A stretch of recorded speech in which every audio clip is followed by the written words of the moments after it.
You know I used to smoke too much. You know I used to drink too much. Take a ride in my car. You can get me high, high, high. You know I used to smoke too much. And you know I used to drink too much. Take a ride in my car. We're gonna get real.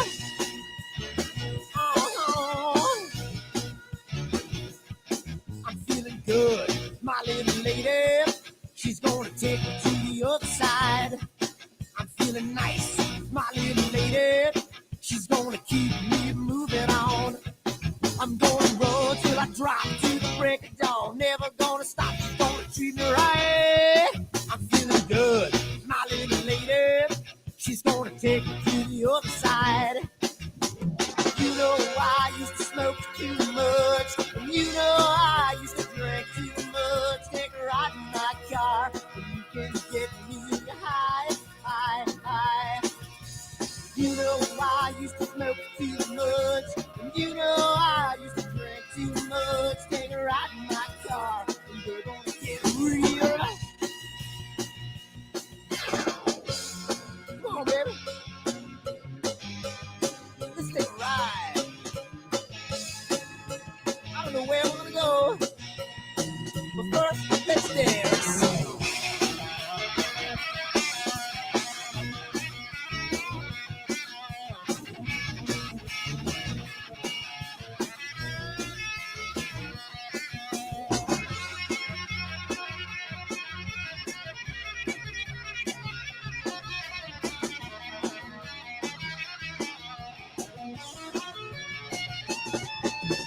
You know I used to smoke too much. And you know I used to drink too much. Take a ride in my car, and you can get me high, high, high.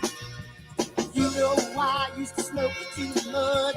And you know I used to drink too much. Take a ride in my car, and we're gonna get real. Oh.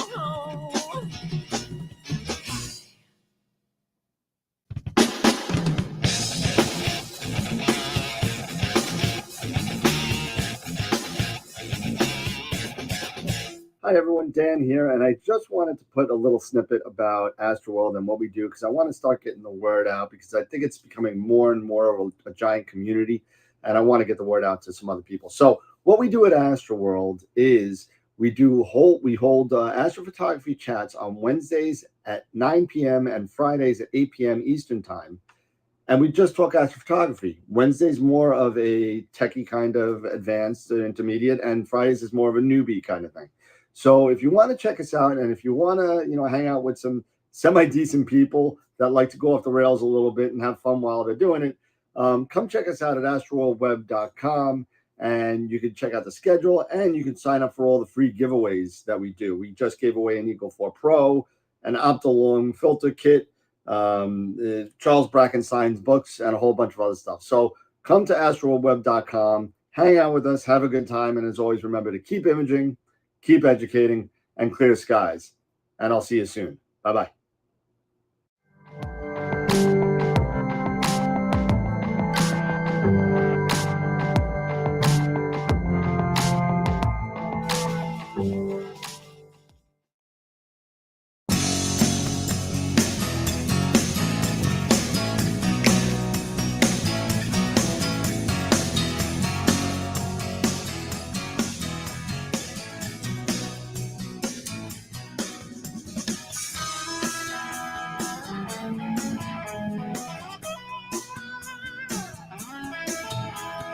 Deborah, things are becoming intense.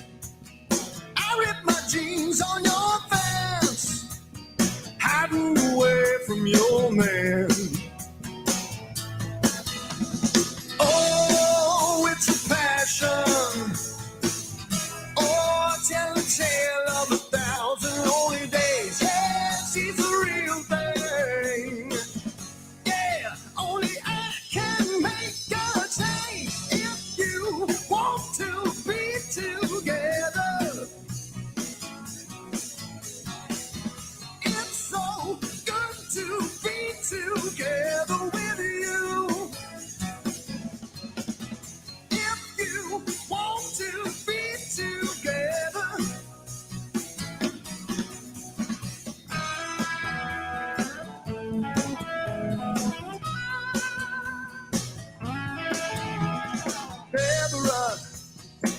get me caught in the rain.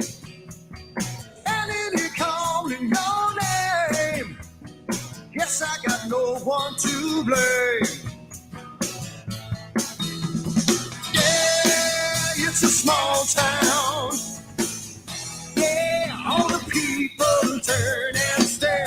Oh, it's a secret. Hey, let them see me. I don't care if you want to be together. It's so good to be together with you. If you want to be together.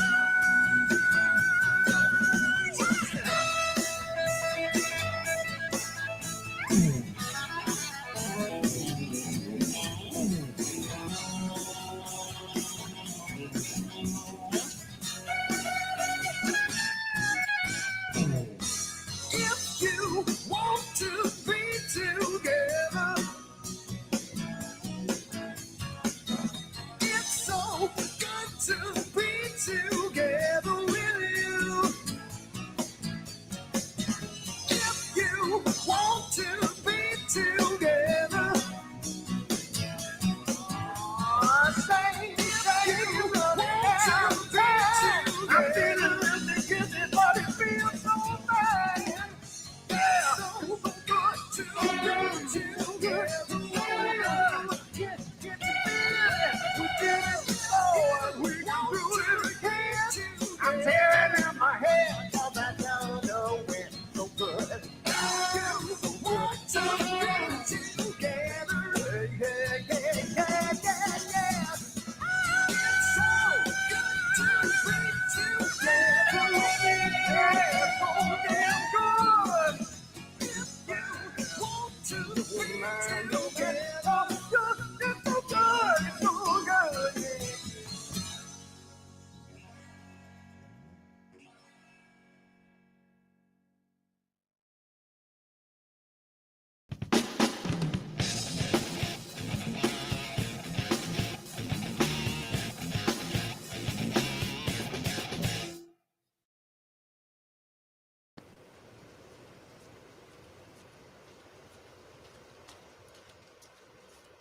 What the hell's wrong with my telescope now?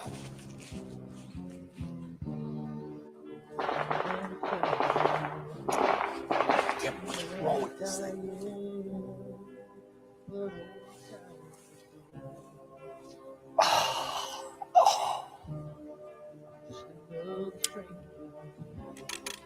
The lost Lone Ranger, can I break this spell?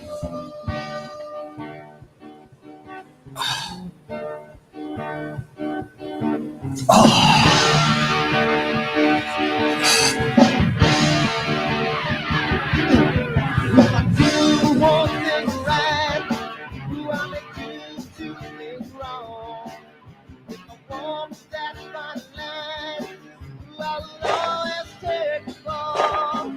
If I just do left, watch it from the right. I sleep all day long, then I'm breathing through the night.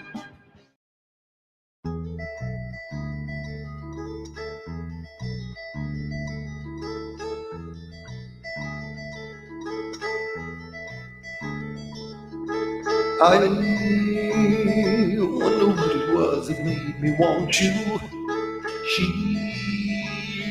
couldn't understand what made me hard. She's climbing out my open window. I'm laying here alone and cold and gray. Yeah. So take another breath and come up for your oxygen.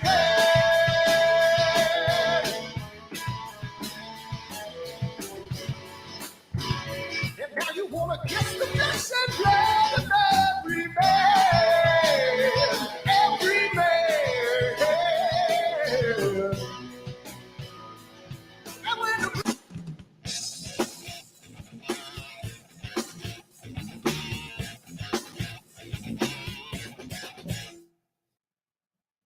All right. Good evening, everybody. Wow, I forgot to change Jesse from Sean to Jesse.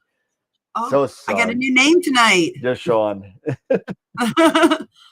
Oh, what's going on? I Welcome, don't know if I'll Jesse. represent that well. He knows so much more than I. You know, you don't give yourself enough credit, so just you're good. Trust me. Yeah, Sean knows more than most. So that being said, he was on actually last night. He was on, not last night, Wednesday night, to Nice. kind of fill in a little bit and help out. Be the third member of the group because Eric is still not feeling too well. As you can see, Eric is not here tonight, but he may show up if he's feeling okay. But he is doing fine. He is doing well, and we wish him a speedy recovery, of course. So. He's up and he's running around. He's on Facebook, so hopefully everything is good to go. So that being said, before we get into the sponsors, please, yes, thank you, Pete. So Smashing. smashing. There Smashed. you go, 11. There you go. So go. Hold on. Is YouTube? Did you just? Yeah, YouTube almost smashed out on me. So yeah, it really means a lot to hit that like button and let YouTube know that you actually like what we're doing, so they kind of spread the word out for us. So please, if you do like what we're doing, hit that like button, and if you really like what we're doing, go to our Patreon account and support us anywhere from $5 to $50 a month. You get perks, you get little shirts, you get hats, you get fun stuff, stickers. So go there and sign up and help support the show. It helps us build the show, get some time to kind of do things, build presentations and all that. So that being said, let's just go over the sponsors because Jesse, I actually I'm going to do this really quick. Layers and Pete. Actually, I'll just do me. I tried to set this up before the show. I just didn't have enough time. I don't like the sponsor thing when it's just sponsors and nobody looking at anything. I had everybody set up, but because last Wednesday I thought I was riding solo until 5 minutes before the show went on. So that being said, let's just go over the sponsors and everything real quick. So our first sponsor tonight. Now, for those of you that are new to the show, welcome to the show. Thank you for coming and hanging out with us. We're talking about different types of telescopes tonight. It's going to be a lot of fun, and we have sponsors that give us free stuff to give away to you as members and people watching the show. And you can sign up for these giveaways at www.astroworldweb.com. And you can go there and sign up, go into giveaways, and you can sign up for the 3 that we have going on now. So definitely go check it out. We are giving away a free Masters of PixInsight workshop tonight, and the next one is Masks Unmasked. They talk all about how to use masks, different types of masks, and it's really, really interesting. I find out new stuff every time I go, so definitely go check it out. But Woodland Hills gives us money to give to you, and we give away gift certificates all the time. Once a month, we give away gift certificates, and we give out some big ones towards the end of the year. So thank you to Farah and the people over at Woodland Hills. At our Red Giant level, we have Primaluce Lab, Camera Concepts, and Optolong. So thank you to those 3. Primaluce, we're working on a new giveaway, hopefully a giveaway for Neve. I don't know if we can swing it. So Tom, if you're watching, let's do something. It's going to be a lot of fun. Camera Concepts gives us cash again to give away to everybody for orders over there. And Optolong, it's going to be an interesting Neve with Optolong because we're going to be able to sell Optolong filters at Neve. So it's going to be a lot of fun on that. So hopefully they'll sign on with us as another member of another dealer for AstroWorld Telescopes. So thank you to them. On our Supergiant level, we have Masters of PixInsight and IP for AP. Both of them are really, really awesome tools for learning workflows, and not only in PixInsight, but also in Photoshop. And that's where IP for AP started, was in Photoshop. But again, Masters of PixInsight, this month they're doing Masks Unmasked. More to come on that. You'll see a post on the AstroWorld, either Discord and Facebook, Twitter, Twitch, all that. So if you're not involved in any of those social media, go check it out. We also have member sponsors on Patreon and on YouTube. Patreon is the one that we're pushing as a group. YouTube does great, but Patreon does the show better. So for our Off the Rails members, thank you to Sean Nielsen and Bob D'Amato. Our Quasar members, the next level, John, Hassan, and Chris. Black Hole members, we have 6 now. We just got, and Tom, I got to give you a little Patreon icon. I'm sorry, but I didn't get a chance to do it, but you'll have one for next week. So Charity, George, Mike, Dave, Dan, and Tom, thank you so much. And Bob, Gideon, Deborah, and a Red Giant member. And a slew of main sequence. White Dwarf, you guys are awesome. Look at all these members. It's crazy. Protostar, unbelievable. Thank you so much for the support. Guests, we got some new guests. Next Wednesday, March 15th, we have Richard Wright coming, and he's going to be giving us a recap of Winter Star Party. He's got a lot of pictures. If you haven't seen it or aren't on any of the user groups out there, he took an amazing picture of Omega Centauri, which is just unbelievable. I'm sure he'll show that on the show, so you're not going to want to miss that. So go check it out. March 25th is a Saturday, and maybe Jesse can make it. It's a Saturday. Saturday afternoon, 2 p.m., we have Astro Stacey Downton from the UK is going to be on. So it's going to be a lot of fun having her. I've been trying to get her on the show for a year and a half, and it's finally happening. So looking really forward to that. I'm a personal big fan of hers. Not only, she's an awesome astrophotographer, but she likes the same Irish whiskey I do. So that's even better. So April 5th, we have Warren Keller, who is one of the masters of PixInsight and one of the creators of IP for AP. He's going to be going over some workflows, tips, and tricks on PixInsight. It's going to be a lot of fun to watch him. It's going to be his first time on solo, so you're not going to want to miss that. April 21st is the first time Pavel Kagas is going to be on from Moravian Instruments. Look at that chip on that camera. It's like the size of a credit card. It's ridiculous. This thing is huge, and you know what? He makes super cameras, and it's going to be great to find out a lot more about it. Moravian is a little bit out of my price range, but it's going to be awesome to find out what he has available for those high-end rigs, and that need those either larger pixels or bigger chip sizes to get that image circle all in there. So it's going to be a lot of fun. And coming in June, I finally got Helena from Helena's Astrophotography going to come on for her first time after school ends, because I believe she's still in high school. But she's going to be on. She is got such energy and such spunk on her channel. It's going to be a great source of energy to start off the summer. So that being said, don't forget to come check us out on our other social media platforms: Twitter, Twitch, Discord, Facebook, and Instagram. All right.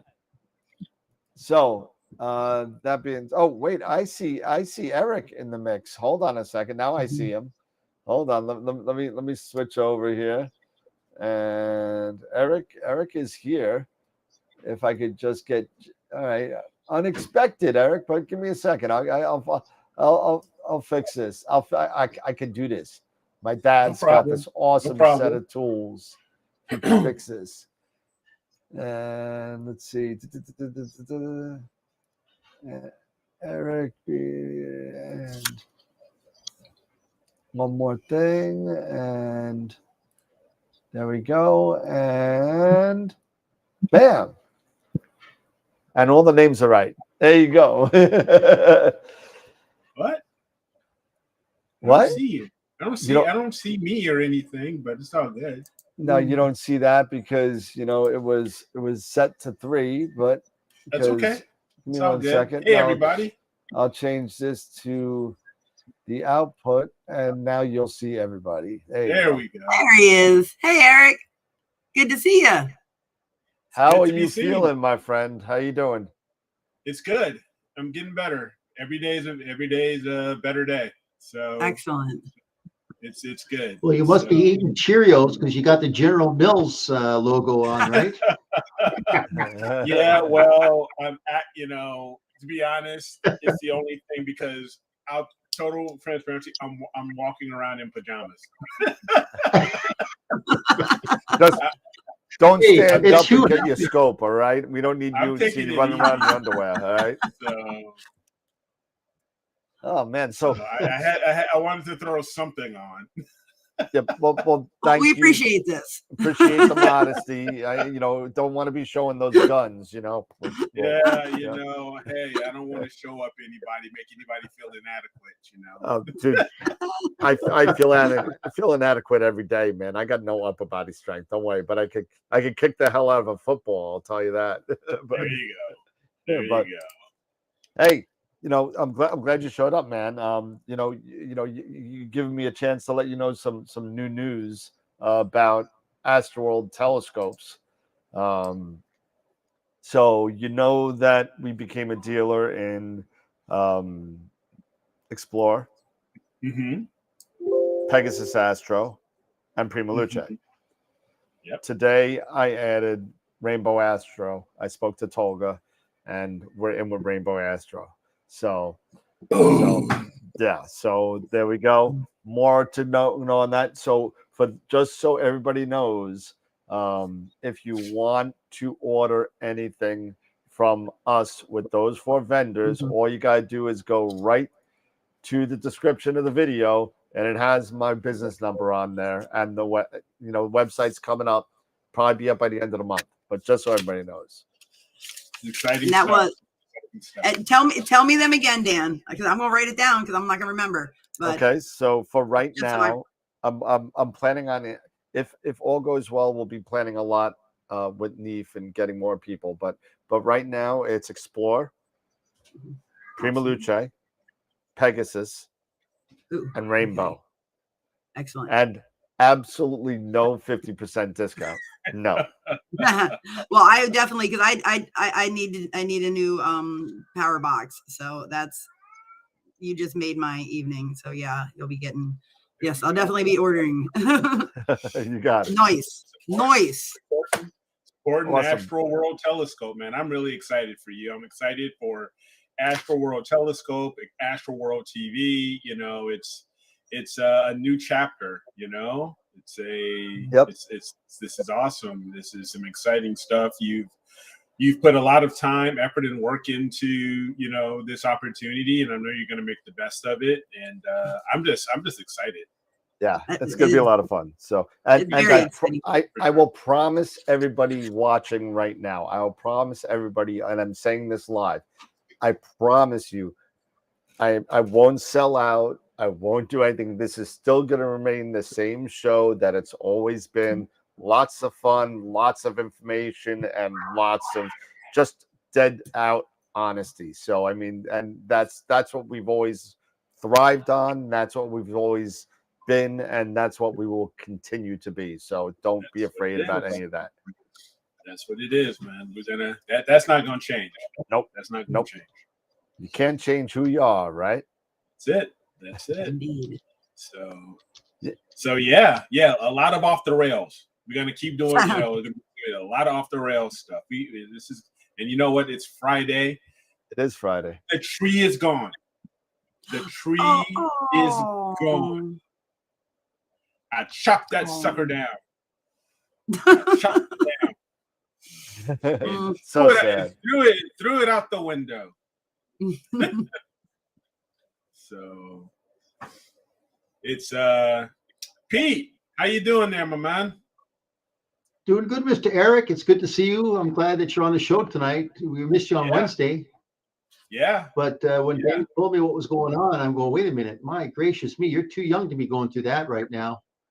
Yeah. So, but it's good. It's it's been an interesting experience. So I'm just gonna take every day. I take every day, as a blessing, and and just have have a lot of fun, and just have a lot of fun. Nice. Yeah, Absolutely. That's the way to look at it, Eric. Yep, I mean, for sure. For sure. Yeah, man, it's a lot of fun. I mean, and I'm just so happy you're on, dude. I'm glad you're okay, and it's Yeah. It's kind of crazy. They were saying I could have been this close to getting a pacemaker. So, but it's all good now. We're gonna just take everything day by day and just enjoy what I have, enjoy my blessings, and enjoy hanging out with my friends, here in the chat, and just it's time to get crazy, I don't want to be a downer. Let's just party. Nice. It's Friday. Nice. It's Friday. Eric, let's put it this way. God didn't want you, and the devil was afraid you'd take over. So you've been granted a second lease on life. There you go. Lucy doesn't want none of this. Lucy does not want none of this. I'm not. Lucy doesn't want me coming down and taking over. So, but everyone's saying glad you're getting better, Eric. So definitely glad you're up and running, and it wasn't the same without you. I had to pull Pete and Sean out of the woodwork. So oh yeah. Yeah, oh yeah. like 2 minutes before the show, I thought I was going on alone because nobody was around. Oh wow, yeah. Because trust me, I was still working off anesthesia. It was no. I'm not saying it I get it. I was but, it was just God. like, I mean, I knew Pete was going to be there because he's pretty solid, And then Sean was like, "You need help?" I said, "Sure, come on." So it was me, Pete, and Sean. So appreciate it, Dan. Thank you. Eric? Appreciate it. The secret is wine. You got to drink wine. You have to start drinking wine, man. It's the red wine that's good for your heart. So that's the secret. Good for it. Okay. All right. That's what Robin's trying to get me to do that a little more now. So I think drink or run around the block? Both. That's funny. Great. Take your pick. I'm telling you. Oh, well man. Tonight we're going to be talking about different types of scopes, and this is something that I did about a year ago, I guess, on AstroWorld, and it's time to come back around and talk about different. I mean, Tarek's talking about my scope will never show up, and because it's also this is all the three, not main, but three most common types of telescopes: the refractor, the reflector, and the Schmidt. So those are the ones that we're going to be talking about tonight. So I got a little presentation set up, and let's pull that guy up real quick. And let's. It's funny you should say that, Dan, because I always say that there's three kinds of scopes, but many types of scopes within those three kinds. There is, and that is true, because if you think about it, a Dob is a reflector. So if you think about it, and if you think about it, like the whatchamacallit, the RCs are just kind of weird Schmidt Cassegrains, like these, like kind of. What do you call them? Catadioptric.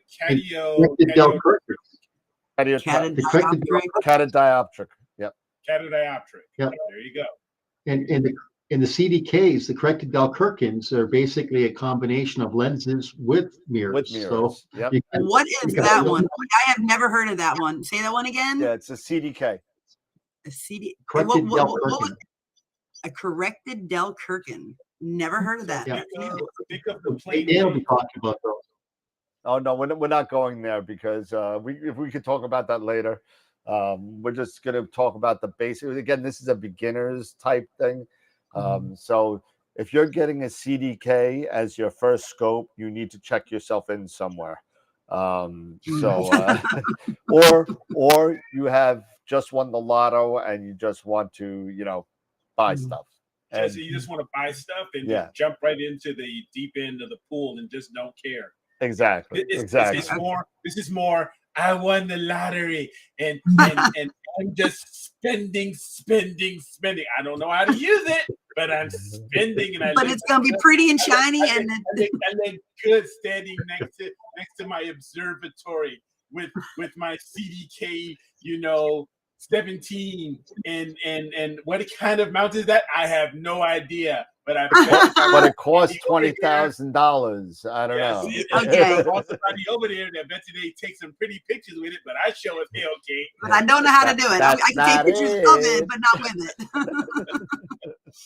Oh my goodness. Okay. There. Here we go. We got maybe Joel Perez. Stand side of. Oh man, I'm people call me and I'm working something else. So I'm working with you guys. So I can't work with that guys.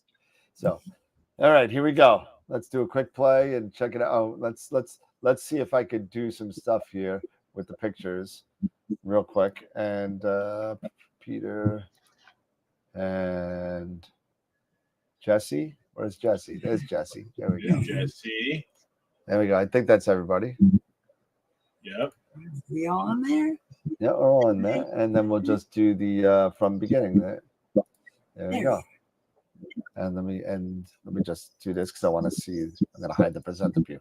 Okay, so we're talking about different types of telescopes tonight, and as you can see, I have the three main ones on the screen right now. I have your William Optics refractor.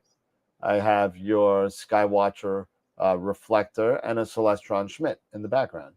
So these are the ones that we're going to be talking about tonight, and it's says presented by Dan Higgins somewhere, but I don't know why it's missing. It's behind all of our photos. It's no, it's usually down here. But anyway, but it's presented by AstroWorld. It's presented by all of us. So we'll talk about that. We'll have a just like I like doing this with my presentations. I like to talk a little bit and then have a conversation about it with the groups. So if the three of you also, because I got both my monitors filled, if you guys could watch the chat for any questions as we go on, that'd be awesome. And all right, so let's talk about different types of scopes. Oh, there it is. Dan Higgins, you see, there it is. It just popped up. There we go. All right, so we're basically astrophotographers here, and some of us do visual, but either way, whether you're doing astrophotography or if you're doing visual observations, you want to use the right tool for the right job. Just like any other sport or anything, I always equate golf to things. You're not going to use a driver on a putting green. So there's a right tool for the right job. So each one of these types of one of those types of telescopes. Somebody's in heat, but just hungry. Hungry. Okay, but each one of these are used for different things, and some of them are more flexible than others. So there are different types. Like we said, the reflector is the black Skywatcher, and we'll go into each one in turn. Your refractor is the one that everyone's really kind of used to seeing, pretty much, is that regular one that looks like a telescope. And then you have the Canon. This is the Canon. So you got the regular telescope, you got the mortar, and you got the Canon. That's what I call them. So refractor, William Optics, right there. Nice refractor. Light comes in the front, comes out the back. Pretty simple. Made with glass only, as opposed to reflectors and Schmidts. Reflectors are made with mirrors, and Schmidts are made with a combination of two. So let's talk about refractors for a minute. One of the things with refractors is that's really good for the color balance of the refractors, at least in the apochromatic versions of them. And we'll talk the difference between achromat and apochromat. We'll talk a little bit about that in a second. The refractor, to me, and again, this is maybe somewhat biased, but a refractor to me is one of the most forgiving at medium focal lengths. You can kind of, get away with small focal lengths like under 400 or under 500. You get away with some guiding errors a little bit more because it's a wider field of view. Really good for deep sky and wide field. Not so suited for planetary.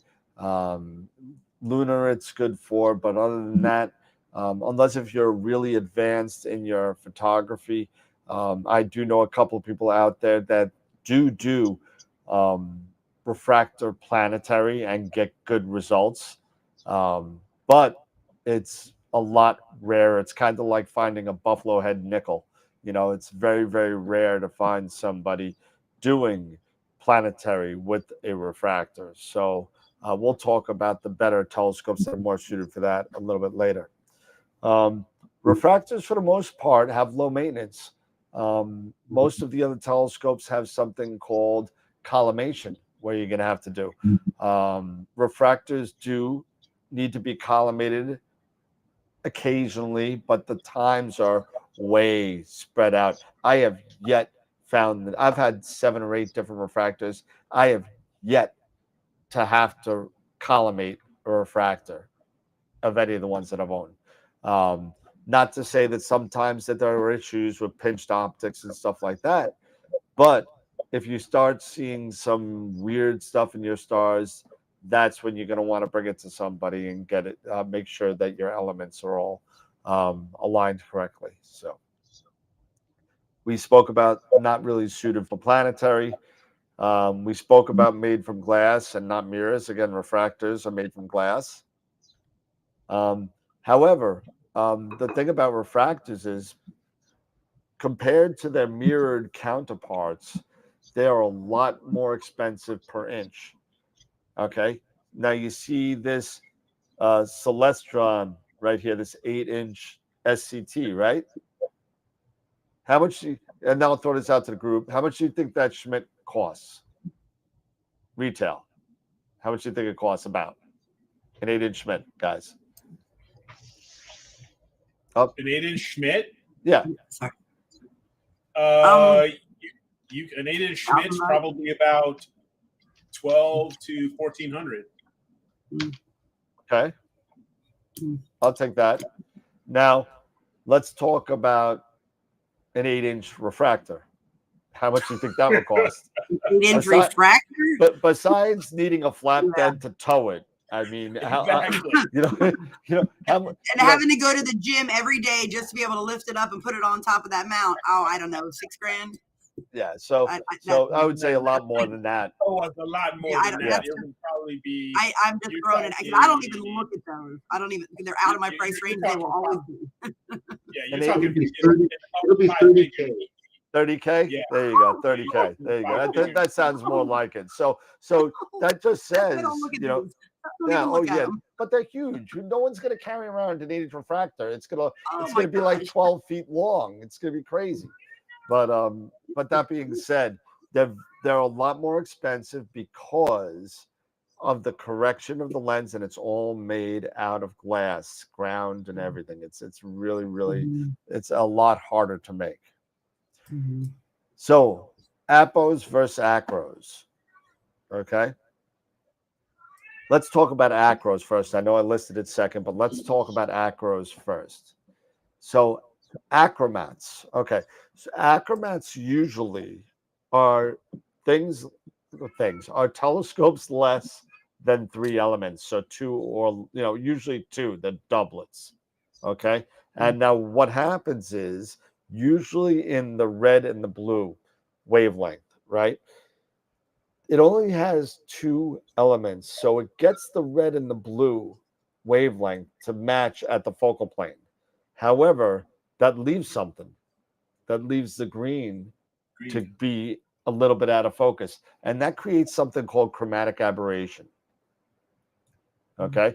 Now it could be a different wavelength. It could be the blue. Like sometimes you get that they call violet fringing or blue fringe or something, like when you're looking at the moon, you see the blue haze around the side. That's because you're looking through a doublet that hasn't been corrected well. And we're not talking about the doublets that are corrected well. There are doublets out there like the fluoride treated William Optics stuff and all that kinds. There is a couple of doublets out there that do a really, really good job when they're treated correctly to get rid of a lot of that chromatic aberration. However, from a normal definition, acros are doublets that only really are able to get 2 wavelengths of light to the focal plane, and the third wavelength is kind of just hanging out at the wrong rate. Now, once you get into triplets, you get into what's called the apochromat. And the apochromat is now it's color corrected with a lot less chromatic aberration because it adds a third element into the tube. Once that third element is entered, you can get that green or that outlier of the wavelength to come at the focal plane at the same place as the other two, so you don't have that color fringing anymore. So that's really the difference between there's something called super apos and semi apos, and there's so many other things going on out there, but that's really a layman's way of kind of to define the two. And if you want to know more about that, feel free to go check out my video on apos versus acros on YouTube. And we'll talk about when we get into the discussion, we'll talk about the little scandal that happened with the invention of the apochromat, which is pretty funny. But we spoke about chromatic aberration of what could happen when you have. Go. Dan, real quick. We have a question from Charity. Question: is it much harder to make a reflector versus a refractor? Does that mean a refractor is more fragile and can be more easily damaged than a refractor? I'm saying, what can a reflector versus a reflector? Well, let me start with the first part. Is the refractor harder to make than the reflector? And I would say yes. Refractors are made out of glass. Okay.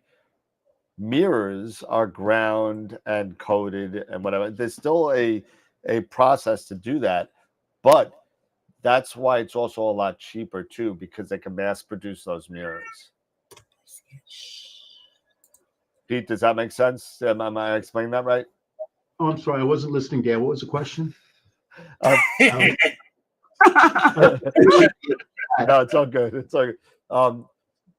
The question was the difficulty to make the refractor versus the reflector. The refractor is a lot harder to make because it's blown glass as opposed to ground mirrors.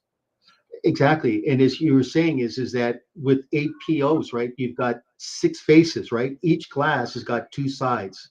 So now you've got 6 sides that you're going to have to definitely do a lot of work on. And then once again, you're talking about, when you talk about refractors, Dan, you're going to tell is it airspace, is it oil space? There's all these little nuances that go with it. But you're absolutely right. With the mirror, all you have is just that one face because you have the blank on the backside. Yep. And they're really only grinding the top and then coating the top. That's all they're doing. The star facing point. You know what I mean? If you take a look at like a secondary, if you take the second, as a matter of fact, well, I'm not going to get it now, but I have a secondary in the closet of death. But you take a look at it, you take it out in the back of the end. It's just like a foggy piece of glass, if you think about it, with literally screws dug into it, and that's all it is, because they don't care about that backside. They just care about the reflectivity of the side that's facing the stars. And that's all they really care about. So all they're going to do is grind it, coat it, and, silverize it, and you're good. Okay, I have a question, Dan. So doublets and achromatics. So I remember when I was first looking at, when I had done visual, I had a 6-inch reflector.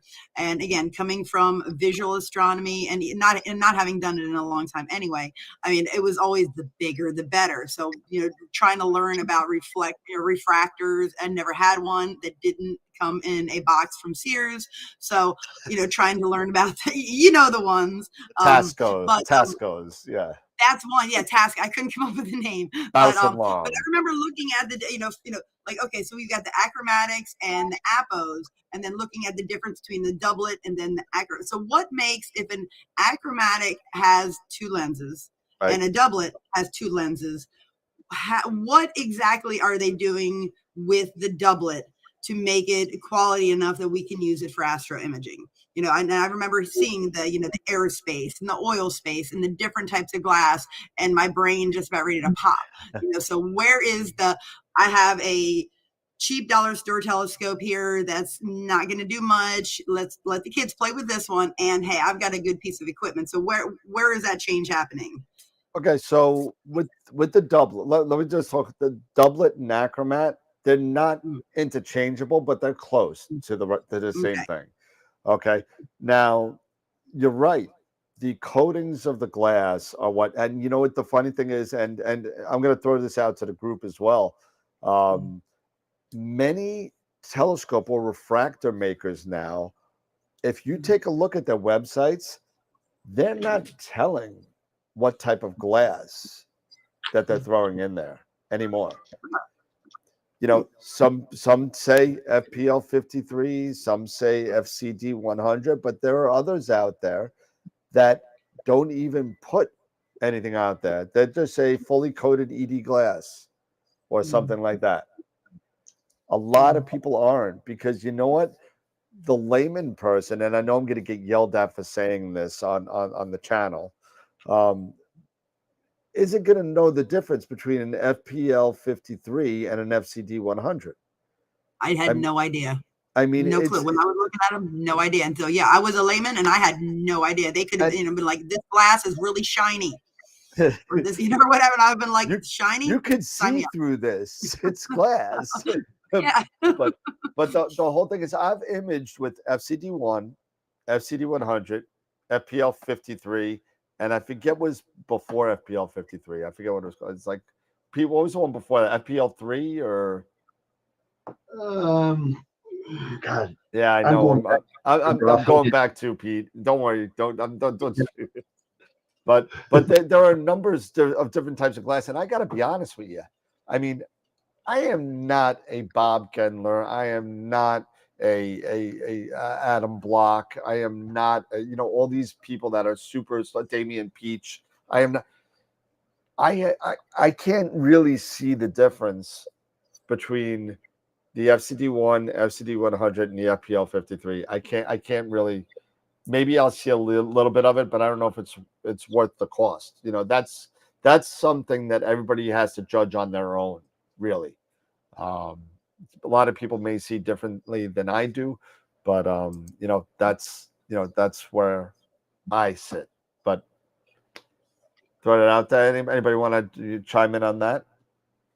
Yeah, I mean, what you're saying is that like borosilicate glass and they're pushing now the development of optics, but when it really comes to optics, I think you've really kind of pushed it to the point where outside of adaptive optics now, you really can't do much more now when it comes to lenses. It's just, I think that it's kind of reached that particular point. Now I could be wrong, and I've known to be wrong, but as I said, it's when it comes down to as you said, Dan, with apos and acros, you got one that's the doublet. It's a much cheaper design, and if you're going to be doing visual and you don't want to spend a lot of money, then you can go with a doublet. But if you're going to definitely get into astrophotography, AP work, you definitely want to go with an APO refractor if you go that route. You get yourself the triplet. If you don't want to mess with flatteners, get the quads. So. And Dan, if you're talking about APOs, you might want to talk about the Petzvals designs as well. So I believe it or not, Oh, you got it? Okay. So I don't Hold want on. Hold on. to. Oh man, it didn't save. Here we go. It said needs a flattener, and I put in parentheses not a Petzl. So refractors suffer from one thing, and one of the things they suffer from is curvature. Just remember, Pete spoke about 6 sides of the glass. If you're in a triplet, you got 3 pieces of glass, 2 sides each, right? So, but the last one on the end, I believe, correct me if I'm wrong, the crown part of it is curved, and it's kind of like looking through a fishbowl. Okay, now imagine this: you have your imaging chip, which is flat, right? And then you have a round ball in the front of your chip. Well, some pieces of the glass are going to be closer and further away to that chip, right? Because of the curvature of the glass. So now the stars on the outside towards that curve are going to be out of focus, right? So you need another piece of glass to combat that curvature of the crown part of the telescope design. So now you need something that's called a flattener. And what this does, it curves the light path so it makes everything hit the chip at the same focal plane. So your stars on all across the chip will be in focus. A little bit easier said than done, but that's the theory. So, all right. But like Pete said, the Petzl, which is a quad, has that other piece of glass in there. The 4th piece of glass has a 4th piece of glass in there to combat that curvature, so you won't need to do anything as far as curvature. The only thing you have to worry about is tilt, and we're not even going to get into that today. So that being said, now what is sorry? So continuing on here with refractors, what is the end game as far as you? So you have the Petzl, the 4 element to help deal with the curvature. You don't have to have a flattener. What is the purpose of the quints, the 5 element? What is the main goal towards the 5 element? Why are they bringing out now the 5 element quints now? Because you corrected field curvature with the 4. What does that 5th piece of glass now give you? I believe it gives you better chromatic aberration correction. Is that correct, Pete? Yeah, that's what they say. But honestly, I'm thinking that it's more of a marketing ploy. That how can we improve upon a mousetrap, right? So let's see, we've got the Petzl design. Let's throw in another piece of glass, and we can charge now another 600, 700, or 1,000 K. That's kind of what I'm thinking is that it's more of a marketing ploy. But you're right, Dan. It's just to basically get you better chromic aberration. But I really think it's just a marketing ploy. At least that's my personal opinion. And correct me if I'm wrong, Pete. Because you are the person that has the most experience in the field. But I just want to throw this out there that the more glass you enter into the image train, right? Yep. Doesn't it start to dim out the image a little bit? And it starts to kind of lower the reflectivity of it. It's just kind of like, remember the old days with the visual when you put a Barlow in, right? Right. And you really wanted to decrease the magnification, but you remember how dark it got. Remember, it got real dark. And you're right, because once again, glass is a dense medium. So now you got that incoming photon, it's being bent. Then if it's going through airspace or an oil space, then it hits another piece of glass, it's being bent even more. And then it hits a 3rd piece. And then now if you got 5 pieces of glass, it's being bent more. So you're absolutely right. And then by the time it hits the sensor, you're absolutely right. It's got 5 different mediums that it's had to pass through to be able to actually land on that particular pixel. It's kind of like the magic bullet that hit Kennedy and Connolly 17 different times. But I mean, it's bing bang and all over the place. I mean, I've never had No, I'm not. I do have a Quinn. I do have a Quinn. It's over there, the 400. But you know, it works good. I mean, it's a good scope, but I don't know if and I don't know if it does anything better than my quad, my Red Cat. You know. Mhm. You know, it's interesting, Dan, is when you start talking about reflectors, there's a new type of medium that they're using. There's only one scope that's got it, but they're looking at using liquid mercury. And You I've know, been I reading heard up. that. Have you heard that? It's going to be an interesting process. There's only one scope that has it, but I'm not going to divulge into that. But you're right. It's as you said, the coatings are very important when it comes to refractors. And once again, the coatings really kind of add to the cost because you're right. Depending upon the scope manufacturer and who the lens manufacturer is, the coatings are very, very, very important when it comes to refractors in glass. Yeah, absolutely. And I just remembered how to pop out the chat on YouTube, so I was able to kind of now I have the chat in front of me. This is wonderful. Anyway, but yeah, so believe it or not, we're 50 minutes in. We've only talked about the first type of telescope. So let's move on because we got a bunch of stuff to go through. So now we got the reflector or Newtonian or Dobsonian or whatever. So the reflector basically is two mirrors, right? You got a large primary mirror at the bottom down here, right? And then you got a smaller secondary mirror right here, which angles your light path to the eyepiece here, right?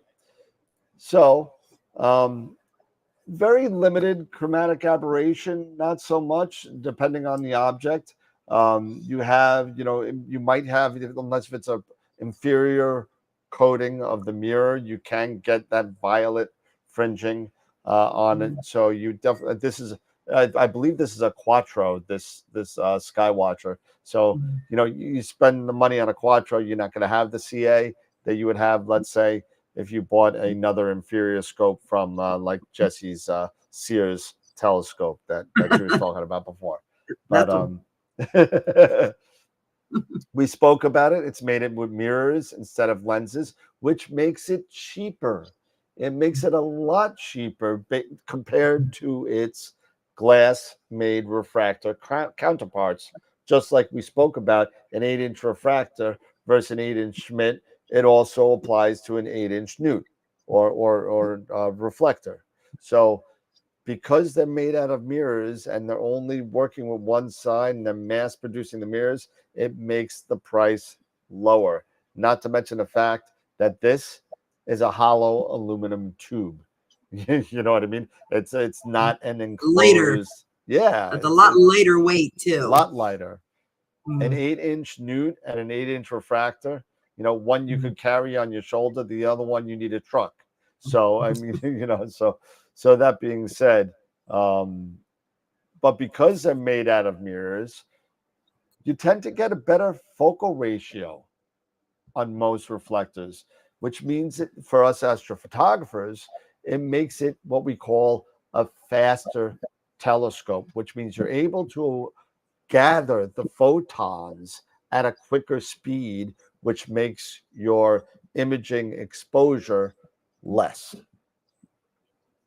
Just be careful when you start breaking that F3-ish barrier.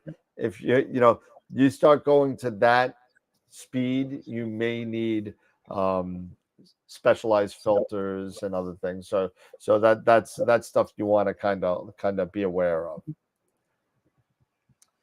Most reflectors have a medium to long focal length, and what I mean by that is usually anywhere between 500 millimeters and 1200 millimeters for your regular run-of-the-mill Newtonian. I'm not talking about the Dobbs that are, you got to go on a ladder to see in the eyepiece.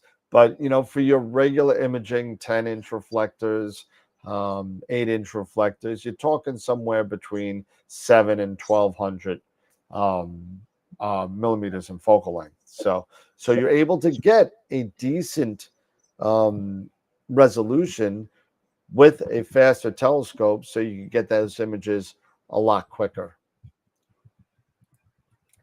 There is some maintenance with it. Like I said before, collimation. Collimation is not as bad as everybody thinks. I don't want to touch the mirror. I'm not touching it. You know, we're astrophotographers, most of us, but it's not bad. You get a laser, you take the laser, you put it in the eyepiece, you rack it in there, and you aim it, and it goes right to the mirror. Hopefully your mirror has a little donut sticker or marking on the bottom. Make sure that laser is in the center of that. Then you do your primary. You go on the other side and do it. It can take you about 10 minutes. If you get used to it, a couple of minutes max. I mean, it's really not difficult. So if you're able to do it, do it. How do you collimate a Petzl? I would not. I would send it in. I would not do it. I wouldn't. As a matter of fact, I won't do any refractor on my own. I just won't. Even though I know a lot of people that do it, I just won't. I sent my 80 millimeter Esprit in to Dean over at Star Arizona because I thought some of them was messed up like a year ago, to have it collimated and see if it was fine. He said it was fine. He sent it back, so it didn't even need it. So I don't do. I'll do everything else. I just don't do refractors. I'll send it to Tyler down at Explore. He knows how to do it, and I'll send it to Dean if it's a Celestron / Skywatcher. So I'll do that. Hey, Dan, real quick before it goes away. So Dave Schaefer has a question. He wanted to know, why do RCs have such a higher focal length and lower focal ratio when they are reflectors as well? I believe that has to do with the coatings of the primary mirror. Is that right, Pete? That's a good question. And the size of the secondary too. The secondaries actually on the RCs are pretty big. Yeah, they're big. They're larger size secondaries on there. But as I was saying, is with RCs, if we're talking beginners, I wouldn't recommend an RC to a beginner if my life depended on it. It's not definitely something that you want to jump into the deep end of the pool. Definitely start maybe on, the shallow end and then work your way into an RC. Yeah, but I think the question was, why do they have such a higher focal length and lower focal ratio compared to other reflectors? I think that's what was the answer. And I haven't seen that as far as that when you get to the 8 and 10s. What are they, 3.9 or so? Yeah, they're definitely, somewhere around in that 5 vocal ratio, 5 down to, 4, 3, 3.5. Yep. Yep. And the shape of the mirror of the RCs too. Yeah, exactly right, Mark. So, it definitely has to do with the coatings and the shape. There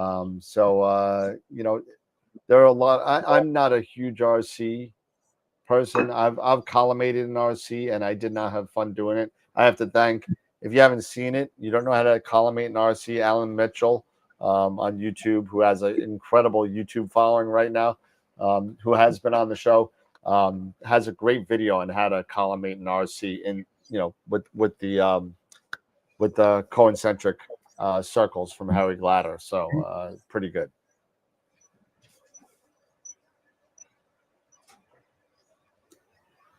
Yeah, my 8 inches f8, my 10 inches f8. Well, the Max different, man. You gotta remember the Max are a lot. That's a completely different type of. You got to remember you're dealing with a primary mirror, number one, a lens in the front which is curved, it's concave, right? So it's bent in, so it makes it a lot slower of a scope. It makes it a huge amount slower than of a scope, and that's why Macs are really more suited for planetary than anything else. So, all right, I hope that answered some questions. Reflectors, Eric, I hope he's okay. All right, he had to leave for a second. Good for deep sky, column, reflectors really good for collimation. Wow, really good for deep sky. And because you're able to grab those photons a lot quicker with deep sky objects. So you're able to get all those photons in really quick. Like we spoke before, lower price to size ratio as when compared to its refractor counterparts. However, just because refractors deal with curvature, reflectors deal with coma. so it's just another aberration because of the mirrors and the shape of the mirror, that you need a coma corrector to keep all those stars in focus when it hits your chip, just like curvature does for just like a flattener does for the curvature in refractors. So just a different tune on a different theme, kind of, but it's really the kind of the same thing, more towards the outside of the mirror. And Pete, correct me if I'm wrong, because I'm tired, but most mirrors are convex. They curve like this. Yep. So And what happens is the mirror, because it turns like this towards your chip, you get coma towards the outside. So the centers will be good, but you'll be getting like kind of teardrop stars on the outside, and you need another piece of glass, just like the flattener, to combat that. Did I explain that right, Pete? I just want to make sure I'm explaining that right. Yeah, because once again, when we're talking about reflectors, we're looking at ellipsoid shaped mirrors, we're looking at spherical shaped mirrors, we're looking at convex shaped, we're looking at concave shaped. Yep. There's a lot of these different shapes that come into doing with RCs, Newtonians, but basically, Dan, as you're saying, is that they do have that same one big issue, and that's once again dealing with the coma. Yep. It's always just an inherent issue that comes with reflectors. Once again, there's always going to be inherent issues with refractors as well. So all the different designs will always have these inherent weaknesses, but they have also their pertinent strengths as well. Yep. All right. The one other thing with larger Newtonians, they could be quite unwieldy. Some of them, they're a bit bulky because of the length of them. So just keep that in mind as well. Mm-hmm. And if you like them, some people like them, some people don't, because of that nice little, we call these lines here, that's spider veins. And what happens is it creates star spikes in the stars, in the brighter ones. So just keep an eye. Just know that that's going to happen. All right. Kind of a reflector, more like a hybrid, is a Schmidt-Cassegrain. And when we talk about Schmidts, this is a combination of pretty much mirrors and lenses. So it's got two mirrors and they call it a corrector lens. So light goes through the corrector lens, hits the mirror in the back.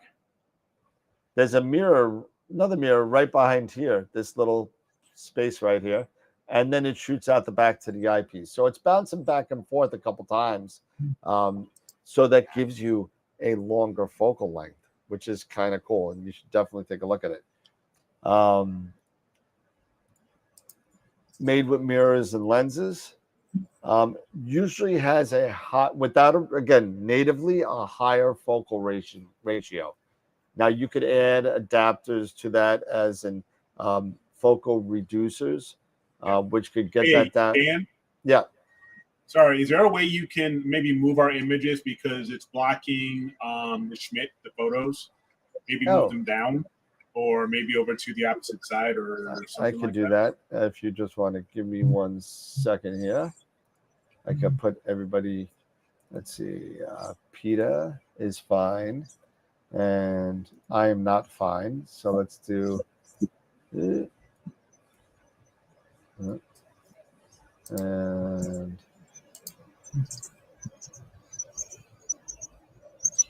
yeah, I don't know if you want to move us over to the left or something. Not sure what would be best. Yeah.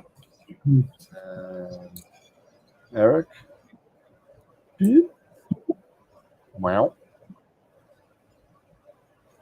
And we'll put you down. It's gonna go.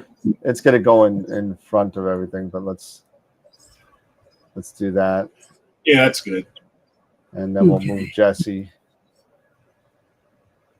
over here.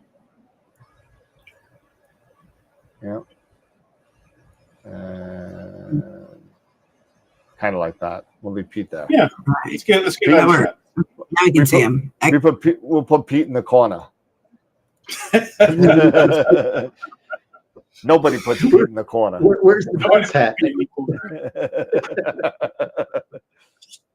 And where's my chat? Where's my chat? There it is. Okay, there we go.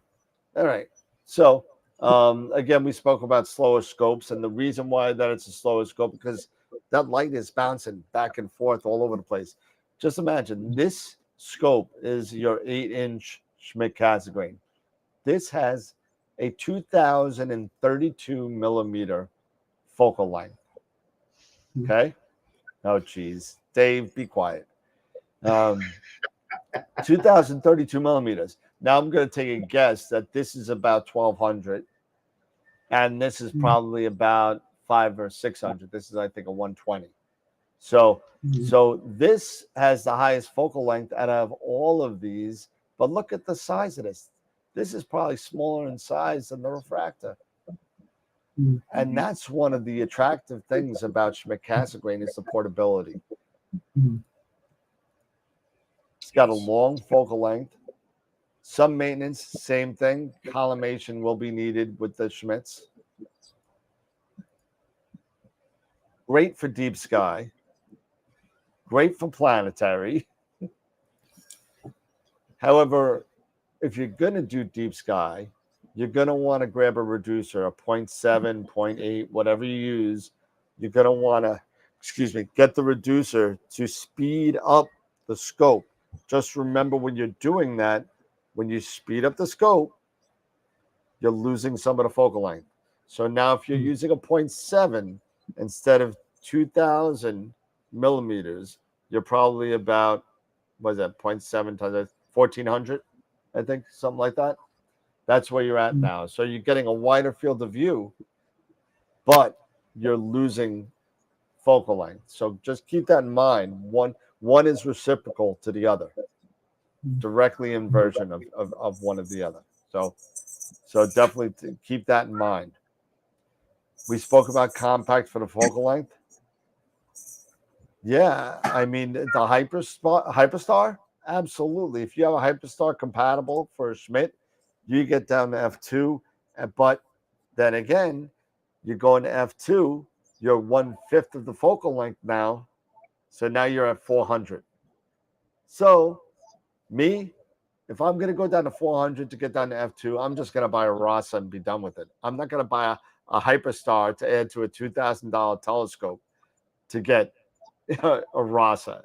I would just get the Rasa. I just wouldn't do it. But right. And what do you think? So being the only one that owns a Rasa, Eric, yeah. What do you think about what I just said? Yeah, I see your point, but I also see the point that DB made, because one thing I love about the Schmidts is their versatility. You can basically just with a few extra pieces, you can change the focal ratio very quickly and relatively easily. With a Hyperstar, you can go faster. You're going to sacrifice your focal length, that deeper, narrower focal length for a wider focal length and a faster focal rate, but you have a faster focal ratio. And even with a, either a 6, you can either go down to f6.3 or f7, depending on the reducer. Yep. You have that, or you can throw in a Barlow, and you can go to f20 up to f30 for planetary. In my personal opinion, the Schmidt is basically almost like the Swiss Army knife of telescopes. I agree. I agree with that statement. But my OCD totally kicks in. It totally. I'm just. I. If I gotta take apart things with my rig, I start twitching. That's why I have my Red Cat. I don't touch it. My ASCAR. I don't touch it. My 130. I don't touch it. Everything's got their own, and I leave it all alone. I just don't even. If I gotta switch Hyperstar, then add a Barlow, then do this and then do that, and take new flats and take it just it gets to be more work from, and that's just a personal thing. So that's that's just for me.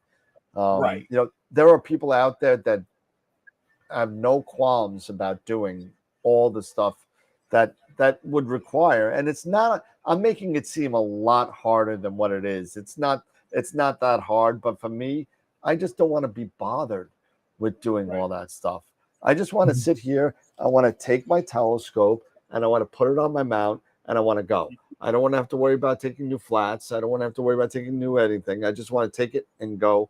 And thinking that I do that quite a bit, it's amazing how I have such little to show for it because I don't have any images.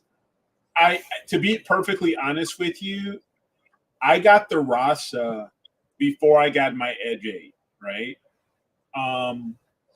And if I would have thought about it, looking at, I probably would have maybe gone down the same route that TJ, Conley went, where he has the Hyperstar and he has the reducer and he can do F10 and he has a Barlow or I think a Power Mate, so he can do planetary and things like that. It's nice for some people to be able to have just one piece of equipment and manage one piece of equipment and just learn. And now how we always keep talking about learning your equipment, learning that equipment is the key. And if you can take the time to learn how to properly, use the Schmidt at F10 or then at F7 to do with the reducer for deep sky, and then take the next step in getting the Hyperstar, and then learning how to use that. And if you decide, if you are interested in planetary, you get a Barlow or a Power Mate, and you can go ahead, put that guy in and then go ahead and try your hand at planetary. It is such a versatile system that you can, like I said, it's the Swiss Army knife of telescopes. You can just buy one piece of equipment and learn that piece of equipment and just add accessories to it. Yeah, I mean those are all good points. They're really good points, and I love the way this conversation goes because I'm the refractor guy. That's me. I'm the refractor guy, and I like my refractors, and I just like them. And sooner or later, I think Sean Nielsen has got me to jump the shark and go to the fast newts. Maybe a Starfield kind of like he's doing. But I tried that once. I didn't get good results to it, but I didn't stick with it as long as I probably should have. But I'm thinking that's where I'm going to end up going, and eventually I'm gonna. I took shots of Jupiter and Saturn with my 18-inch Dob, and it was a lot of fun. I did it in about 3 minutes. I was done with an 18-inch Dob at f4.2. So, I mean, it was great, but it was a little fuzzy. I don't know a lot about planetary because it's not my thing. There is, planetary to me, and I got to give a shout out to Tim Connolly in the chat. How's it going, Tim? Tim? Just saw TJ hop on. Hey, bud. What's up, man? Looking forward to see you at NEAF, my friend. That's the last sure. time I saw Tim Connolly was at NEAF. He was doing we hooked up and he was doing solar out there, and we were like hanging out for a little bit. But I think that's the first time I met him there as well. Like I had my little list and Yeah. met him same day I did it. I'm like, I'm gonna go around. I'm gonna meet everybody. I think that was the same day I met Jesse too. So yes. Refractors are too boring for me. I like boring. I like boring. Tim likes a challenge. TJ likes a challenge. I like a challenge too. You know, I don't care what kind of scope you have. In a Bortle 9, when you're not sitting in upstate New York with 18 inches of snow like some people. You know, I love you, man. But you know, it's you know, anything is a challenge in Bortle A+. Anything. I don't care what scope you use, because just to manage the gradients is enough. It's enough in any scope. I don't care if you're shooting f2 or f10. I don't care. It's not. It's shooting in a high Bortle sky is so much more difficult than shooting in a Bortle 2 or 3. Way harder. If I can chime in here, Of course. because I've been to Eric and Dan and also reading in the chat. You know, everybody's got valid points here. No question about it. There's some very, very good points here, and there's some strengths. But as you said, for every strength that you have to kind of weigh it. What is it that there's also going to be a issue or a potential issue? Case in point, nothing wrong with Schmitz. Believe me, Schmitz are great. They're kind of like, as Eric says, the Swiss Army knife. However, you have to kind of look and say, okay, what are the issues that I'm going to have to contend with? And like you say, Dan, is it a grab and go if I have to go ahead and make changes? If I want to change out, say, the fast star, if I have to go ahead and, you know, change out, do I want to put the camera on the back end with the reducer? Do I want to put it on the fast? So you're right. You've got to kind of weigh those to be able to determine, does that outweigh what the issues that I'm going to be contending with? And so if you really truly want to have the best of everything, you should have maybe the best of two worlds. Get a reflector and get a refractor. So now you've got two scopes. And if you can afford a third scope, then maybe have that scope dedicated for astrophotography, like an astrograph. Astrographs were made specifically, not for visual, but really just for doing astrophotography, because it is a lens with a lens grouping with a primary mirror. And as you said, it really kind of comes down to what it is that you're looking for. If you were to say that, okay, I want a fast performance vehicle, well, in that case, then you're going to probably get a high performance car, right? But if you want to go to Home Depot and you got to load up, say, 6x4 panels of plywood, are you going to use that high performance vehicle? I don't think so. You're going to want to get a truck, right? So then you have to have a second vehicle, which is a truck. So it's kind of that same equation.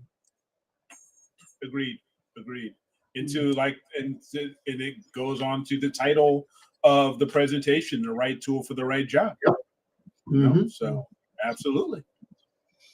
Yeah. So I mean, literally, we're an hour and 15 minutes into it, and we're like having some awesome discussion here.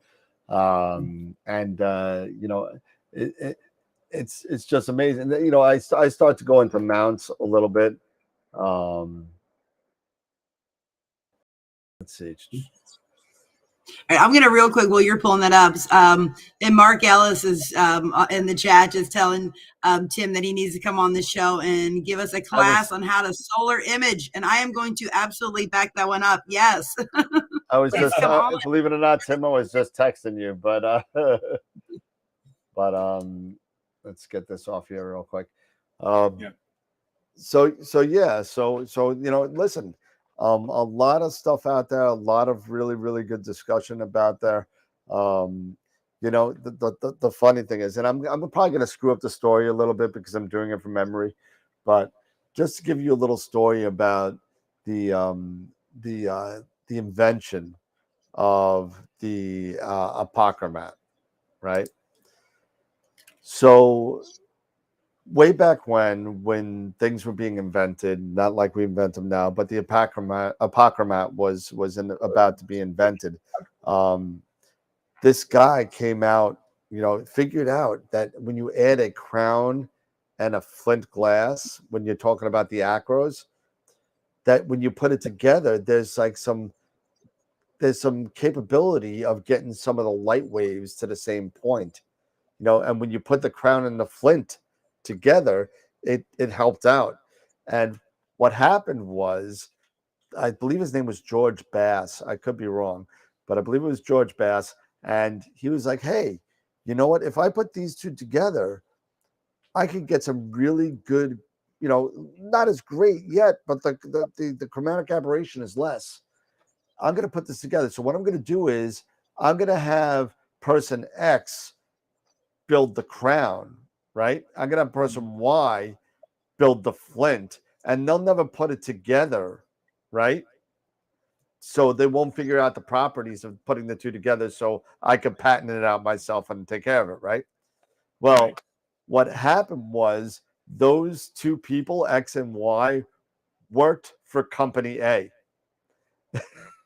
And so the person at company A saw that these two, this pieces of glass, were being built for the same person, figured out why, put it together himself, and made the first Acromat.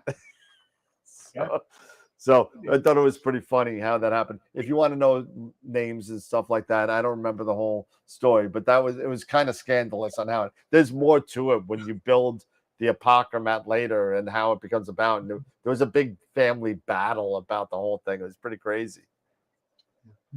Well, the one thing also, Eric, and you brought up a good point with one of the strengths of the SCTs with the reducer, whether it be if we're talking about Celestron, their 0.63 reducer, or the Optec Lepus, you've got 105 millimeters of back focus. That's a lot of back focus to work with. More so than what you get when you have your typical, and that's another downside of the refractors. When you look at the flatteners or the reducers, you've only got 55, 56 millimeters. So you're right. There's another issue that you have when you start looking at those flatteners reducers for the refractors. Yeah, and I believe it's up to 146 on the 9 1/4. That's for the 9 and for the 9 1/4 and the 11, right? Yes.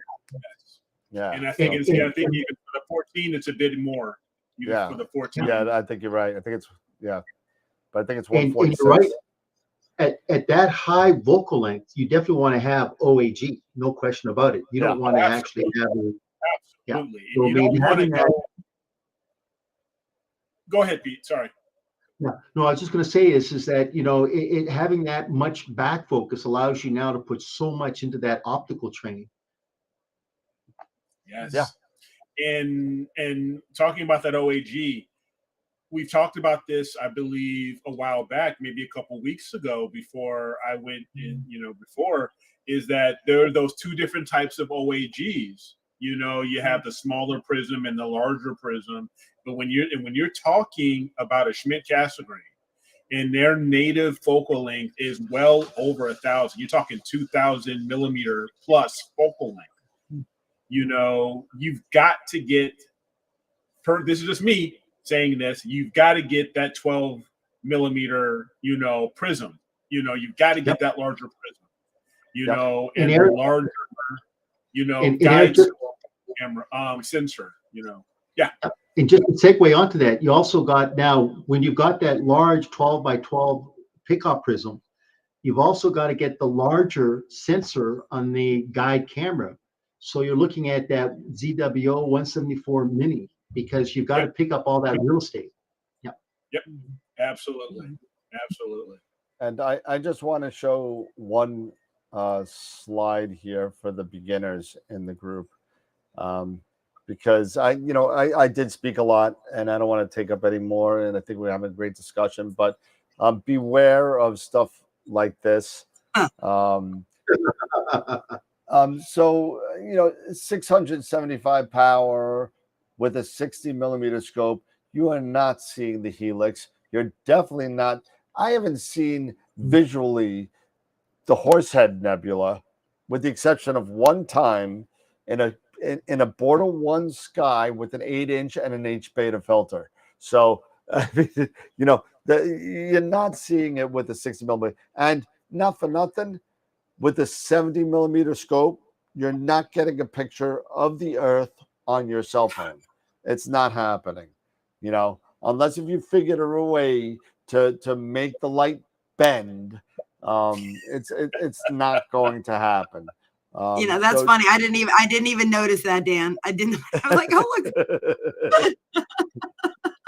It is not happening. Great. So just beware of stuff like that. If you see stuff like this or this, run fast, run away. Fast. Go to your local astronomy club and say, "Look what I found," because they will laugh. Yeah. You know, so just stay away from stuff like that because it is definitely not worth your cash. So not worth the money, not worth the frustration. The Yep. frustration of, you know, the expectations of what you're going to get out of it. It is gonna, you're going to use it maybe 4 or 5 times, and it's going to end up in the closet. Yep. And not to mention, I am not selling that on AstroWorld. I will never sell that on AstroWorld. You know, that will not happen. I mean, you know what? If I do have one, I will make a video on Patreon of me smashing it to bits, and you know, I'll buy it just to destroy it. And I'll tell you, any scope, any size, for $19.95. It's insane. It's But wait, insane. Dan. Telling you. I love it. Gosh. EG binos can be really, really good. You got a good set of binos, you will sit there and you will just sit there and watch, and you can pull out so much stuff with a proper binocular and a dark sky. It's awesome. You can. Yep. Just maybe just consider getting some sort of a bino mount, or even a monopod, a monopod or something like that, because I've done that, and I tell you, my arms got tired. Oh man, Okay, it's I'm gonna take a look on the internet and look at binocular observing chairs. There are some crazy things that people have made with those. When I think I'd mentioned a few months ago, I had done just a short presentations for some of my coworkers on just very basic astronomy. And, you know, I concentrated mostly on binoculars because I knew, you know, a lot of them probably have those, which they did. So I was looking for, just some good, pictures to put on my PowerPoint slide. And I had no idea how many different, where people they have these lounge chairs and stuff that comes up over top of them. I mean, it's very, and they just, pull them over. I mean, they're pretty cool. I mean, there's some that are already out there for sale, but some of the DIYers out there came up with some pretty cool stuff. I'm just going to say. I mean, and you know what the cool thing is with those chairs are, as you move either forward or back, it doesn't matter if you're a taller person or a shorter person. The binoculars stay in the same orientation because of the mount. And you're sitting there and you're like, come here, Johnny, or whatever. I know you 7. I know you 6. Come on, sit in the chair. And then all he has to do is look in, and it's at the same thing you were looking at. And that's nice. It's pretty cool. There's a couple of stuff. Somebody threw out the Orion Monster parallelogram mount, which is awesome. They're one of the few companies out there that still make them. And I know we made a bunch of them as a club group kind of thing, made out of wood, but this thing is super light, and then it's a lot of fun. It's a lot of fun. And if you're really interested, there is in the Astronomical League, if you're a binocular person, in the Astronomical League, there is a program for the binocular Messier program, where you could actually view with binoculars and send it into the Astronomical League and get a pin if you get over, I think, 75 objects or something like that. And there's no time involved in it. You could do it over 20 years. It doesn't matter. But as long as you do it and have you got to have date, time, seeing, transparency, and a description. And it's pretty cool. I got my Messier one. I did 89 objects in a year.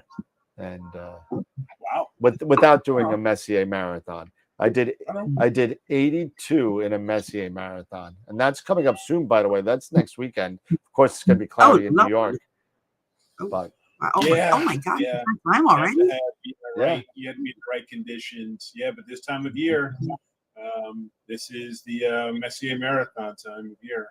Yep. You'll be able to get in this new moon coming up, and you'll be able to get most of them, not all of them. You'll get like 102 of them in April, the April new moon.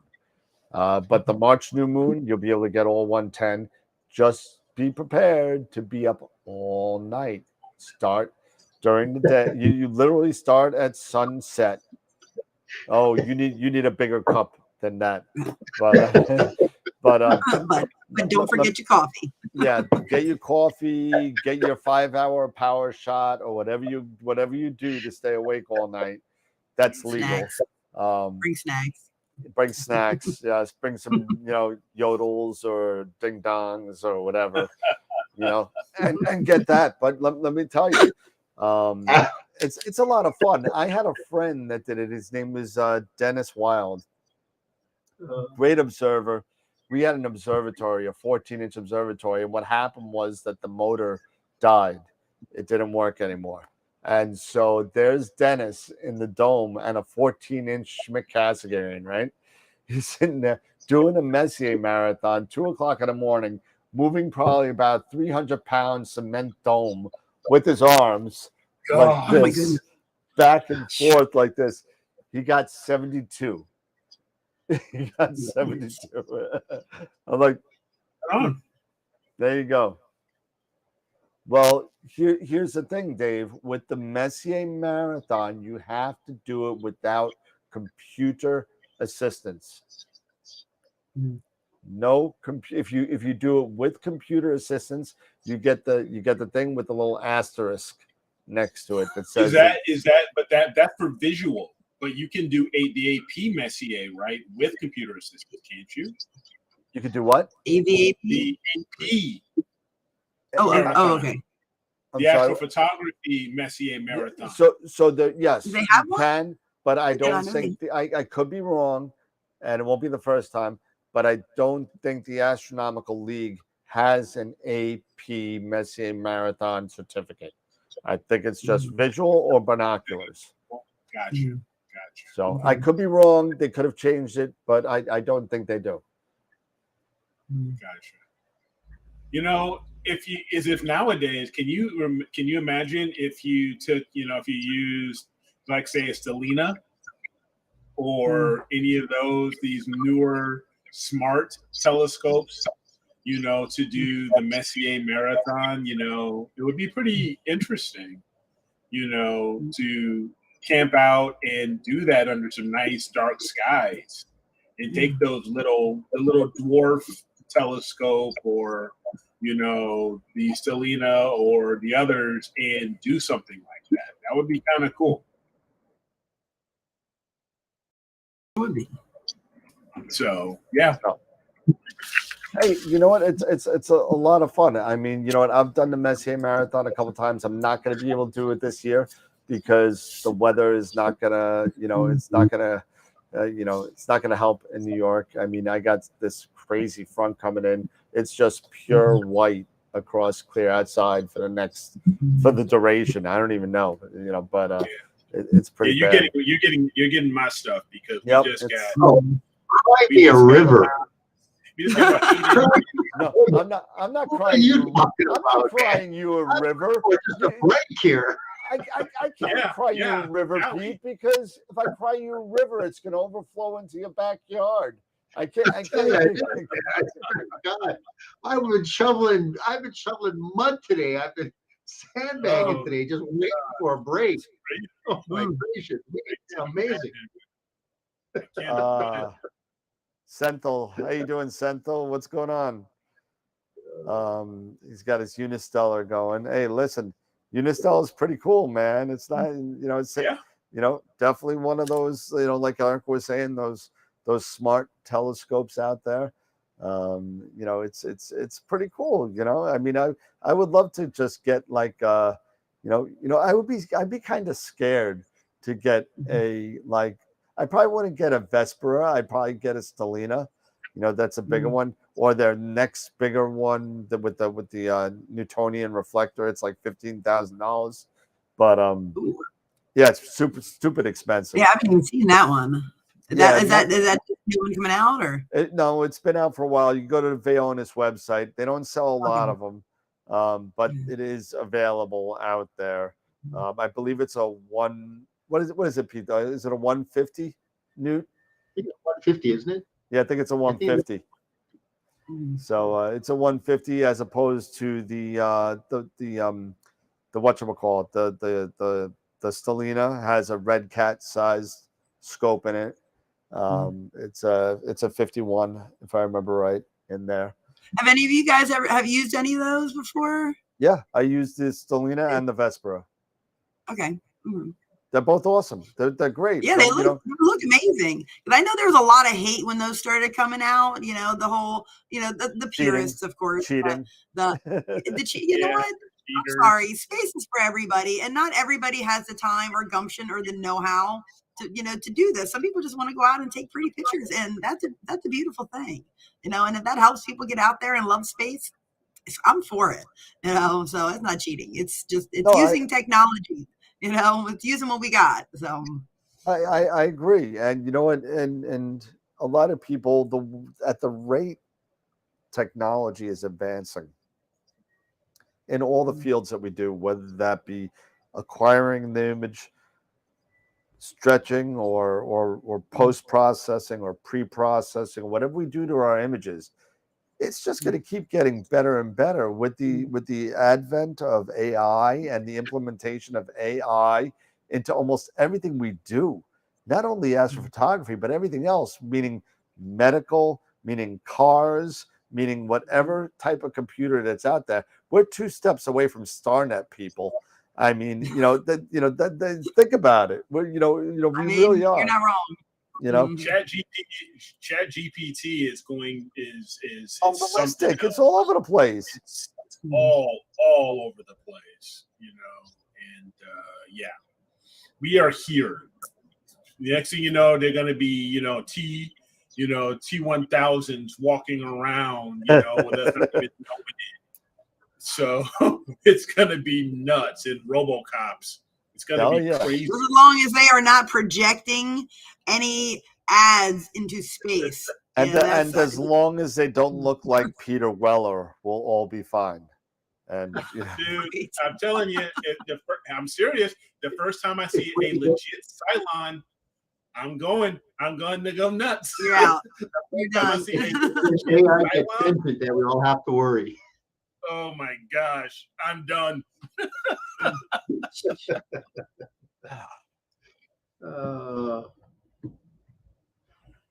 So we can't read that all. So say we all.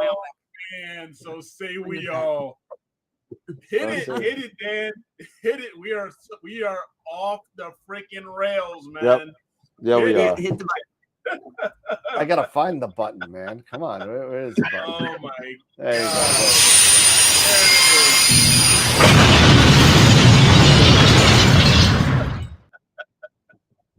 God. Oh my God.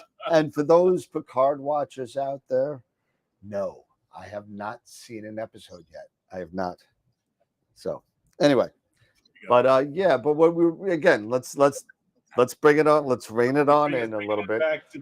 Let's bring it back into what we do, because we only got about 25 minutes left. But oh my gosh, look at that! Yeah, and aren't I the one that's supposed to be keeping track of time on you guys? And I'm not doing a very good time watcher. What the hell? I know. Like I'm not on enough. I forget my job. I forget my responsibilities. We got to get I'm telling you. This is a question I'm going to ask everybody here, because Dan, this is going to tie into what you're talking about. And Eric is going to say, Eric, how many scopes do you have? 4.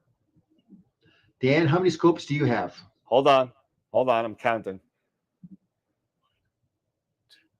Like scopes that I have in the house, or scopes that I have just total? Just condense it into a nutshell. How many scopes do you have? 4, 5? 6, 7, 8. Okay, more than 5. Yeah, 9. you get more than 5. So I have 4. So what does that tell us right now? There's not one scope that suffices for either of us, all of us, right? There's not one scope. We all have a problem. It's an addiction is what it is. It's an addiction to challenges. But you're absolutely right. This comes back to this presentation that you've done is that there is no one scope that's going to suffice. Case in point, the SCT gets close. SCT gets close if you don't mind doing all the retro and changing items back and forth. It comes close. But really, why do we have at least more than, say, 2 scopes? Because we realize that no one scope will suffice everything that we want to do. That's it. Missing Very one. true. I'm missing a Very telescope. true. Ernie, you're So absolutely what right. is There is no such thing as a perfect scope. There is No. no perfect scope. You know, There and really that's is why. no- There are What's up, so Pete? many different things No. that people want to do. You can only, there's aperture fever is real. I don't care what anybody says. Aperture fever is real. It is. I agree. And this time of year, like it's we're coming up on galaxy season. I just Yep. put my 127 Exactly. on. I got Exactly. everything rigged up with my melee, and everything was, and I got my cores right and all that stuff right, and I got everything up, and several trial runs of like, oh, I forgot to do this. I've got to tweak this setting. 4 years of setting, I got everything good to go. And then ripped it all apart and changed it up my 70 for my 127. I'm like, okay, so because I don't want to do anything easy, but yes, galaxy season, and I'm gonna tell you, see, I'm putting that 127 on. I'm like, we can go bigger. We can go bigger. Yeah.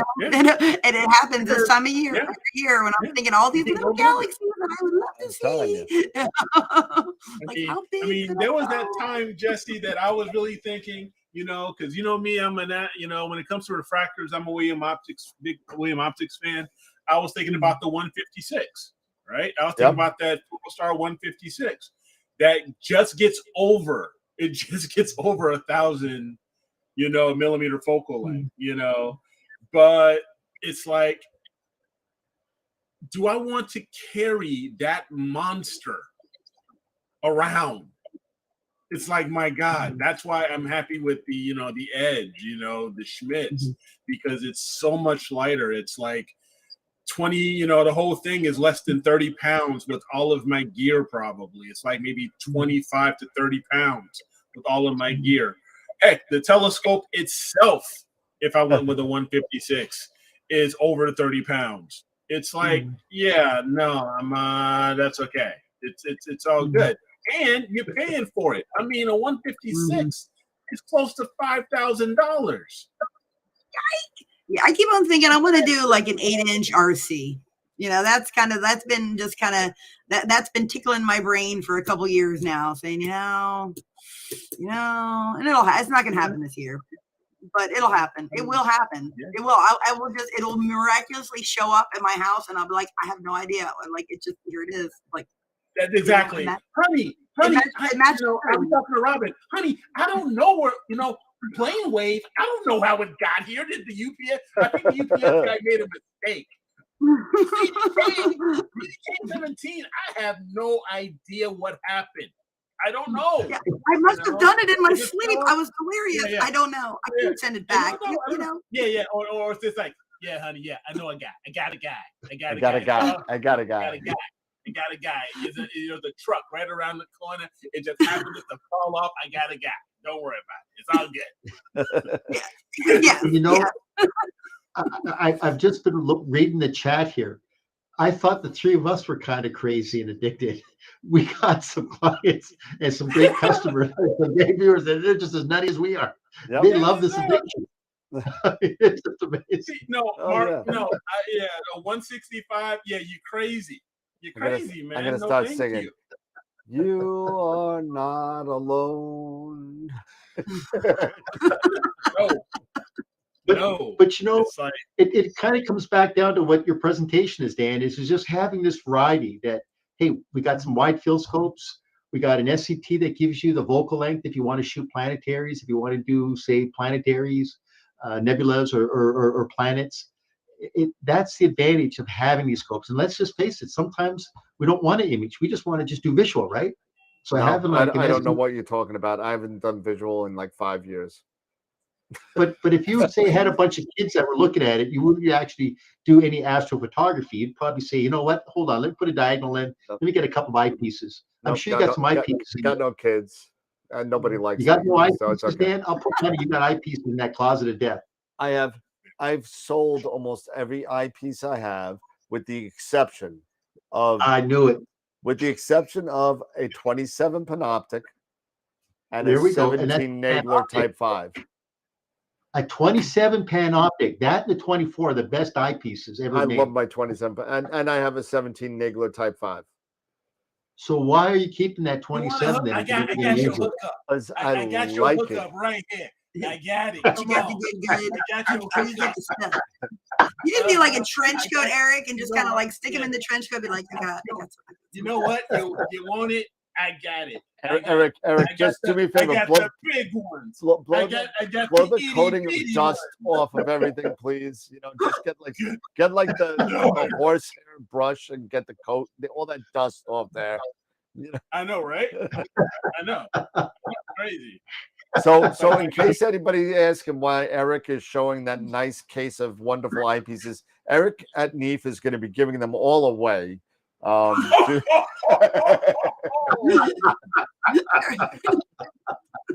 I will trade all of these in for a nice 2600 one shot. How about that? memory will be there. That might happen. Oh my God. Oh my goodness. Hey, listen, Oh you know, my goodness. So hold on, I'll go back to Dan. Dan, you don't Oh. you do visual, but yet you still keep that you keep still that panoptic 27. It's a 1/4 inch eyepiece, but why do you keep it if you never use it? It's a 1/4 inch eyepiece. Yeah, it's a 1/4 inch barrel, right? It's an inch and a quarter. It's an No, inch and a quarter, it's not a 2 inch. 2 inch. It's that's right. The 24 millimeter is only The an inch and a 24 quarter. is 1 inch and a quarter. Yeah. The Yeah. 27 is 2 inch. And you got to remember, I have a 0.965 Strel 18-inch mirror in storage. Someday it will come out again. So And we bust Scott about not using his scope setup. Look what Dan's got in storage. well, in all fairness to me, my 18-inch scope requires wheelbarrow handles. Scott has everything on freaking wheelie bars. I mean, big difference there. All he has to do is push it out the back door. I got to go to storage, get it out, put it in my car, bring it to the beach, get it out of the car, set it up, set the truss tubes, be tall enough to put the upper tube assembly on top without breaking anything. And, so. Hey, this is a joke that we should all play with Scott, and it'll include our viewer membership. Next time Scott's on, what we'll do is we'll say that we're going to have an auction for Scott's setup. And we'll have all the viewer membership start to bid on it. I've got so much stuff that I think I could sell. It's crazy. I mean, I've still got the 8-inch Schmidt, the next Right. star. Yep. Orange. But I've you're got an never going to get rid of AVX. that. That was your first one. You're never going to get rid of that. That was the first one, Robin. Yeah, that was the first one Robin gave me. So I may not ever get rid of it. I've got an AVX mount. I've got wheelie bar. I've got a wheelie bar in the garage. I've got crazy stuff. It's nuts. You got a wheelie bar? Hey, do we have a classified section? If you ever sell that, let me know. We have what? Section, Dan. You got to post a classified section. No, there is. There's a Buy Sell USA on there. So on the Discord, it's on there. Nobody uses it. That's fine, but it's there. I got. Yeah. And Eric, maybe if you sell everything, you could, feed your, the 5 kids that you're complaining about. I know. Hey, you know what? I'm trying to sell them too. I'm trying to tell you, I want to get a 2600. You know what? Maybe I can get one. Maybe if I get rid of them both, maybe no, I can't get a Mach 2 or a 10 micron out of that. I probably can't even get that. I can't even get. I gotta give them. You know. It's like you got teenagers, don't you, Eric? Yeah, you're gonna have a hard time with that. You got teenagers. Yeah, Yeah, if they were cute little kids, you might get a little bit more. I'd have to pay somebody to take them. They wouldn't take them and give me nothing. I got to give them everything. Say, please. That's take funny. my kids, please. That's hilarious. Well, guys, it is 9:48. Oh, the timekeeper has awoken. I have remembered my duty here. The sleeper has awakened. So I guess we still need to do the picture of the week. And We are do. we doing a giveaway this evening? We are. We have a Masters of Pixel Insight workshop that we got to give away. Excellent. So Excellent. let's do the picture of the week. And I hope people voted. I haven't looked on it for the past couple of days, but the voting has closed at 9:30. So it's 9:48. So let me load this guy up and see what we got. So let's go to the live site. And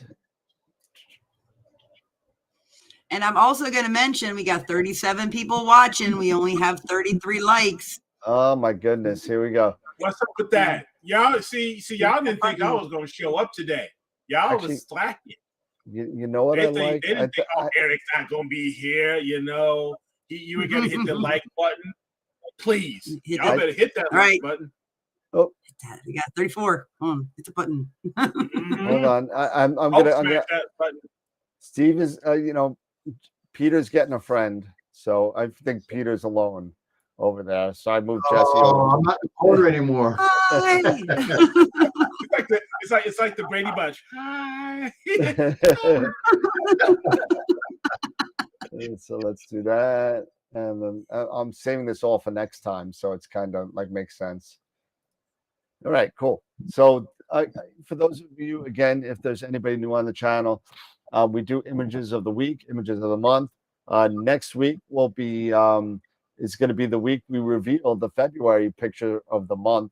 We're a month behind, so that'll be the third picture. But all you got to do is go to image contests, right? Before you go much further, do you still have any calendars that you need to get rid of? We should mention that if you've got some. I have 4 left, and you know what it was told? It was told to me by, I believe, Ernie or maybe Mikey or somebody on the Discord channel. Maybe the hosts that are at NEAF sign the calendars and autograph them, and we use them as giveaways for NEAF.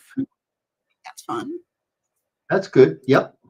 You know what I'm saying? We'll do that. So maybe we do like a $2 raffle or something like that. That's what it is. But here is you go to image contests, right? You go in there, and if you ever want to submit anything, this was last week's picture of the week, which was March 3rd. That was Jason, AZ4 Runner, his M42, and the last picture of the month, which was January, was Dylan Bloodstone, part of the Rosette. And then this week's picture, give it a second to load up. It's moving a little. Some of these pictures are really big, so you got to give it a second to kind of load up here. We'll go back to that one. Isaac Armis, the Rosette and the Cone Nebula and the Foxfur, nice wide field. That is nice. Part of the Rosette again. The central's part of the Rosette. Lovely in green, Dan. Yep, there's my green. It's not easy being green. That's Dave Schaefer. M51, Kevin Rasso. Came out really nice.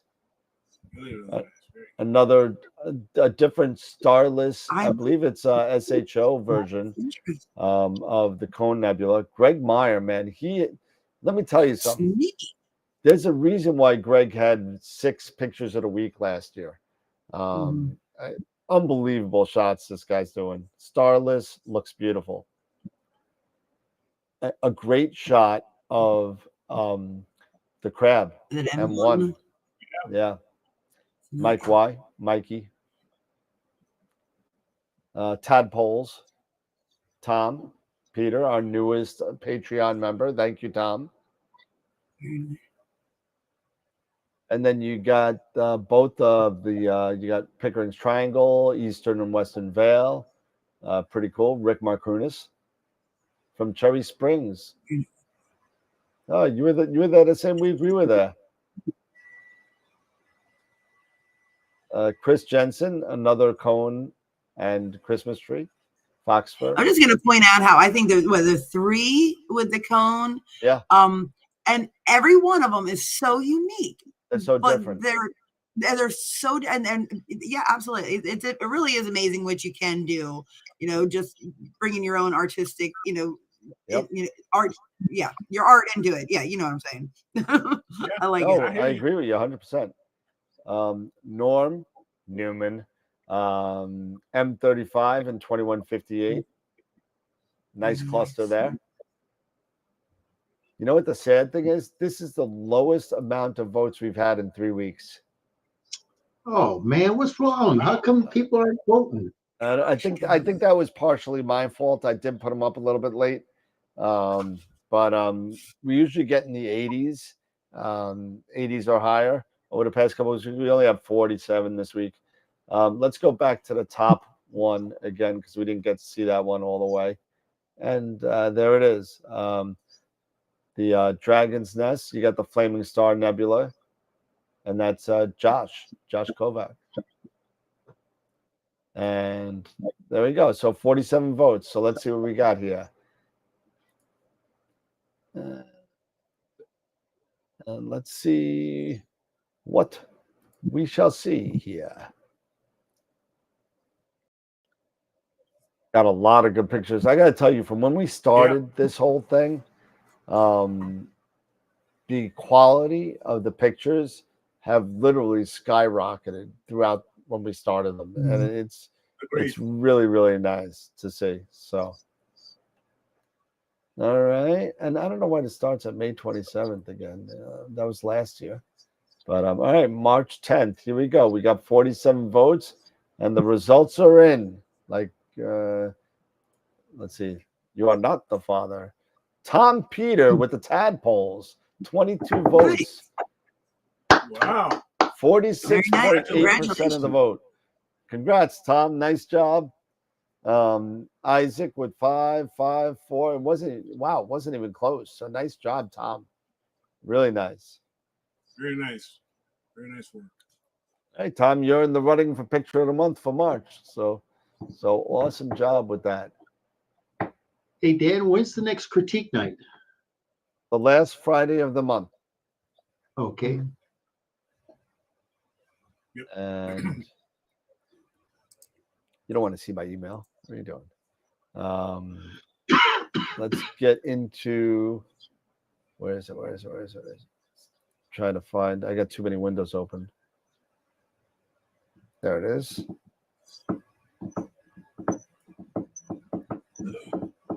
Bam.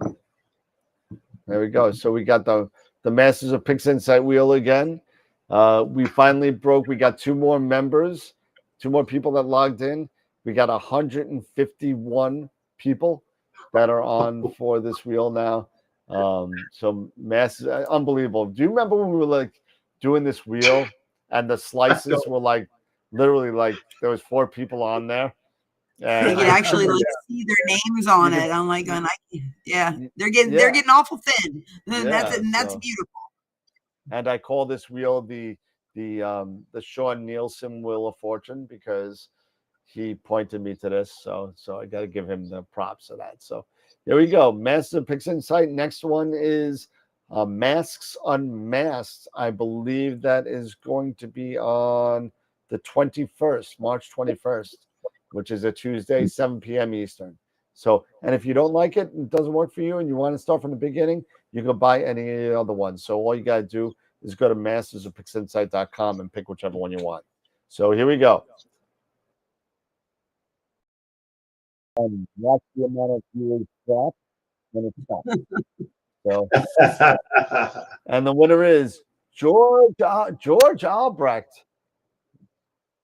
He is Excellent. the person that told me that no one ever calls him Georgie, but George, we all float down here. So, Georgie. so George, I'll send you an email. You've actually won before, maybe last year, but awesome. You'll get a voucher for all that, and we'll take care of you. So thank you to everybody who's been participating over the past couple of years and getting this up there. So awesome time. What do we got in the chat here? Anything in the chat real quick or? I'm looking here. Yeah, me too.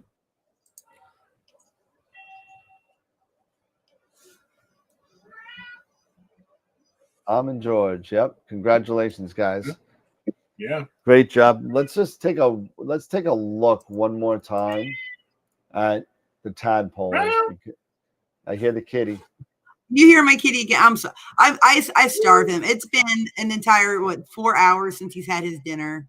Oh, well, 4 hours. Hey, meow. Meow. But he's our old man. He's almost 16, and he's been on a diet for about a year and a half. And he's and up in for the first 14 years of his life, he was kind of free feeding, but then he got to be really round, so we had to put him on a diet. So now between 6 in the evening and 6 in the morning, we hear this, and then between 6 in the morning and 6 in the evening, we hear this. But he's getting skinny, so that's good. And that is a beautiful picture of the tadpole. So yes, congratulations. Really good job, Tom. Congratulate. That's what he's over here congratulating you from the fat cat. The dark nebula in here is awesome. The glow along the tadpoles is wonderful, and the balance of the stars and the nebula. It's just a really great job. So nice job, Tom. And I'm not just saying that because you're our newest Patreon member. I think it's a really good picture. So it's beautiful. I love the lighting in the center. I just want to fall into it. Yeah, it gets brighter as it goes to the center. It's really, really cool. But nice job, Tom. Awesome job. My husband's been out. He brought me dinner, so I'm over here. There you go. And what else we got? Anything else? Nothing else in the chat? All right. So how about we? Anything else? All right. Actually, you know what, Dave. I'm gonna shave your M50. You want me? I'm gonna save it for next one. I'm sorry, Dave. Been running around and doing a whole bunch of stuff, but we'll show it next time at the critique night. But everybody, Eric, final thoughts? No, I'm just happy to be back and hang out with my friends and chat and everybody online. And no, but again, this was a very productive show. I love shows like this. The time goes by a lot faster, because you're having a lot more fun.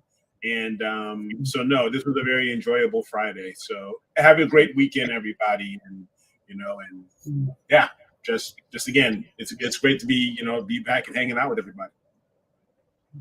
Yeah. Well, I'm totally glad that you're cool and everything has been, status quo for the most part, as far as your recovery is concerned. So good to have you back. So just don't mind me walking around in my pajamas for a while. So my bad. Don't worry. Don't worry. I'll black you out, from the waist down. It's okay. Don't worry. Right on. Well, I just want to congratulate our winners tonight, and thank you guys for hanging out with us. It is great seeing all you guys again. It's been a few weeks again. Eric, I'm so glad you're able to be here and all is going well. Pajamas, otherwise, it's all good. And I saw someone in the chat saying, "Can't wait for NEAP." I absolutely cannot wait for NEAP. I'm so excited for it this year. So I'm excited to meet you guys and meet some of you guys, and it's gonna be fun. It's gonna be a good time. Very good time. Eric, good to have you back. Dan, presentation once again was really good. Is Dylan going to be able to come back on and do his presentation on a Friday? I was looking forward to it. Yeah, I believe I know he's in the chat. I know he had some surgery that he got taken care of, so I'm hoping that he's going to be fine. You know, hopefully maybe next Friday. We'll see. I'll throw him a text because he already has his PowerPoint. PowerPoint's been ready for weeks. So good. Well, it'd be good to have him on. And I've asked this question, but we haven't gotten a response back. I'm going to throw this out to the viewer membership. Who wants to step up? Because this is going to be a good topic of discussion. How to interpret PhD grads. Yep. Who in the viewer membership would like to do it? Because if nobody steps up, then I think down after Neve we'll have to do this presentation. But I want to see if somebody would like to step up and do it, because that's going to be a topic that I think is very pertinent for a lot of people, because they don't understand what they're looking at when they see the graphs. So I'm hoping that somebody would like to do it. If nobody does it, then one of us will have to do it. So we'll give the viewer membership an opportunity first and see who might want to step up and do that. And I'm going to one up it a little bit. I want to see somebody who hasn't done a presentation yet. That's what I want to see. I want to see somebody new, somebody who's out there that wants to learn and do it. And you know, and listen, none of us are PhD perfectionists. When none of us are, you know, we know how to play with the numbers and we know how to do it. But I'd like to see somebody, you know, maybe we can even get Craig coming on to do it, you know, to do it. but we'll see. I mean, thank you, Dylan. Dylan said, Dylan, let's go, man. I'm done waiting for you. You know, there's only so much that you can build things up until it just becomes a letdown. So you got to come on now. So, you know, let's go. As I say, this forum is definitely a two-way street here, because as much as we like to be able to talk about it, and once again, we all learn, right? I mean, we all learn from stuff. So having the members participate, I really would encourage it, because believe me, you'll feel real comfortable talking about stuff. And as I said, we'll start asking questions and you'll learn as well. So, I mean, it's something, don't be bashful about doing presentations, because it's real simple. And as I said, if you need help, any of us will definitely give you some assistance. Yep, absolutely. And you know, not for nothing, you know, as we close out the show, if you're not on the Discord channel, go get on it, because there's a lot of people on there that would be happy to help you out, or the conversation's great, or if you have a question, you know, you're going to get an answer. We have 118 people on the Discord channel now. And you know what? I'm going to be putting all the stuff for NEEF on there and all that kind of stuff. That if you want to know what's going on with AstroWorld, you know, quickly and not have to wait for the live show, get on the Discord channel, because we're going to be doing a schedule for AstroWorld Table. We're going to be doing raffles. We're going to be doing giveaways. We're going to be doing interviews. We're going to be doing a whole bunch of stuff. So it's going to be a lot of fun. I don't want to say anything, but I'm working on something for the group pick. So it may happen. It may not. I don't want to say anything until I'm sure, but I'm going to try and get something done. But it's going to be cool if it happens. But all the vendors and all the old speakers and everything are going to be there, you know, so it's going to be pretty cool. So get on the Discord channel. If you like what we do, again, please, I know Eric talks about it all the time, smash that like button. Let them know that you like what we're doing. Hit it, and just hit it once. Don't hit it twice. It takes it away. But hit that like button. And if you really like what we're doing, feel free to go over to our Patreon page at Patreon at AstroWorld TV and support us there.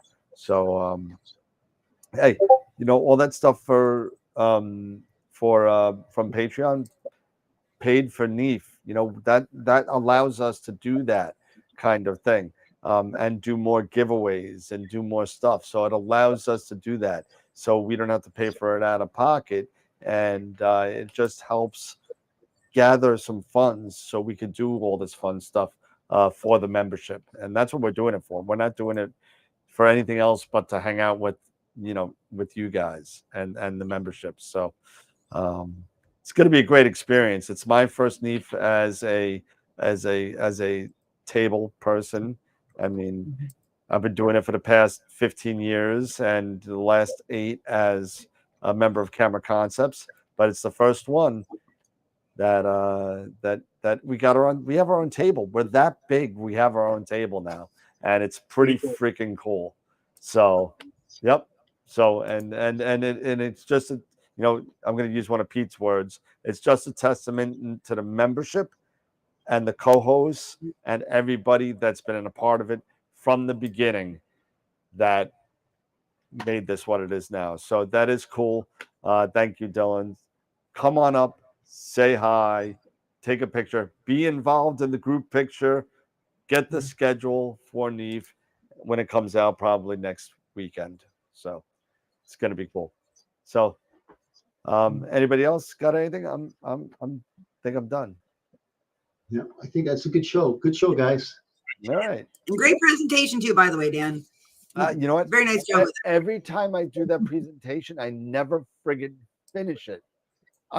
Next time I do that presentation, I'm gonna work from the last slide first because I had about 12 slides that went into, Pete would have loved it because it's all about calculations, focal ratio calculations, resolving power, all this kind of stuff. And I never get there. I only get through the 3 scopes. That's all I get through. Yeah. But anyway, all right, everybody. Have a good night, everybody. Thank you for watching. And again, have a good weekend. Eric, again, I'm sure I'm echoing everybody's sentiment on a wonderful recovery and a speedy one as well. So glad you're feeling better. And again, hopefully everything's back to normal. Say hi to Robin and the fam over there. For sure. Absolutely. We're gonna get back. We're gonna get back to normal. It's gonna take a little time, but we're all getting back to normal. Oh yeah. It does. It definitely does. But all right, everybody. Next Wednesday we have Richard Wright with us with his recap of Winter Star Party.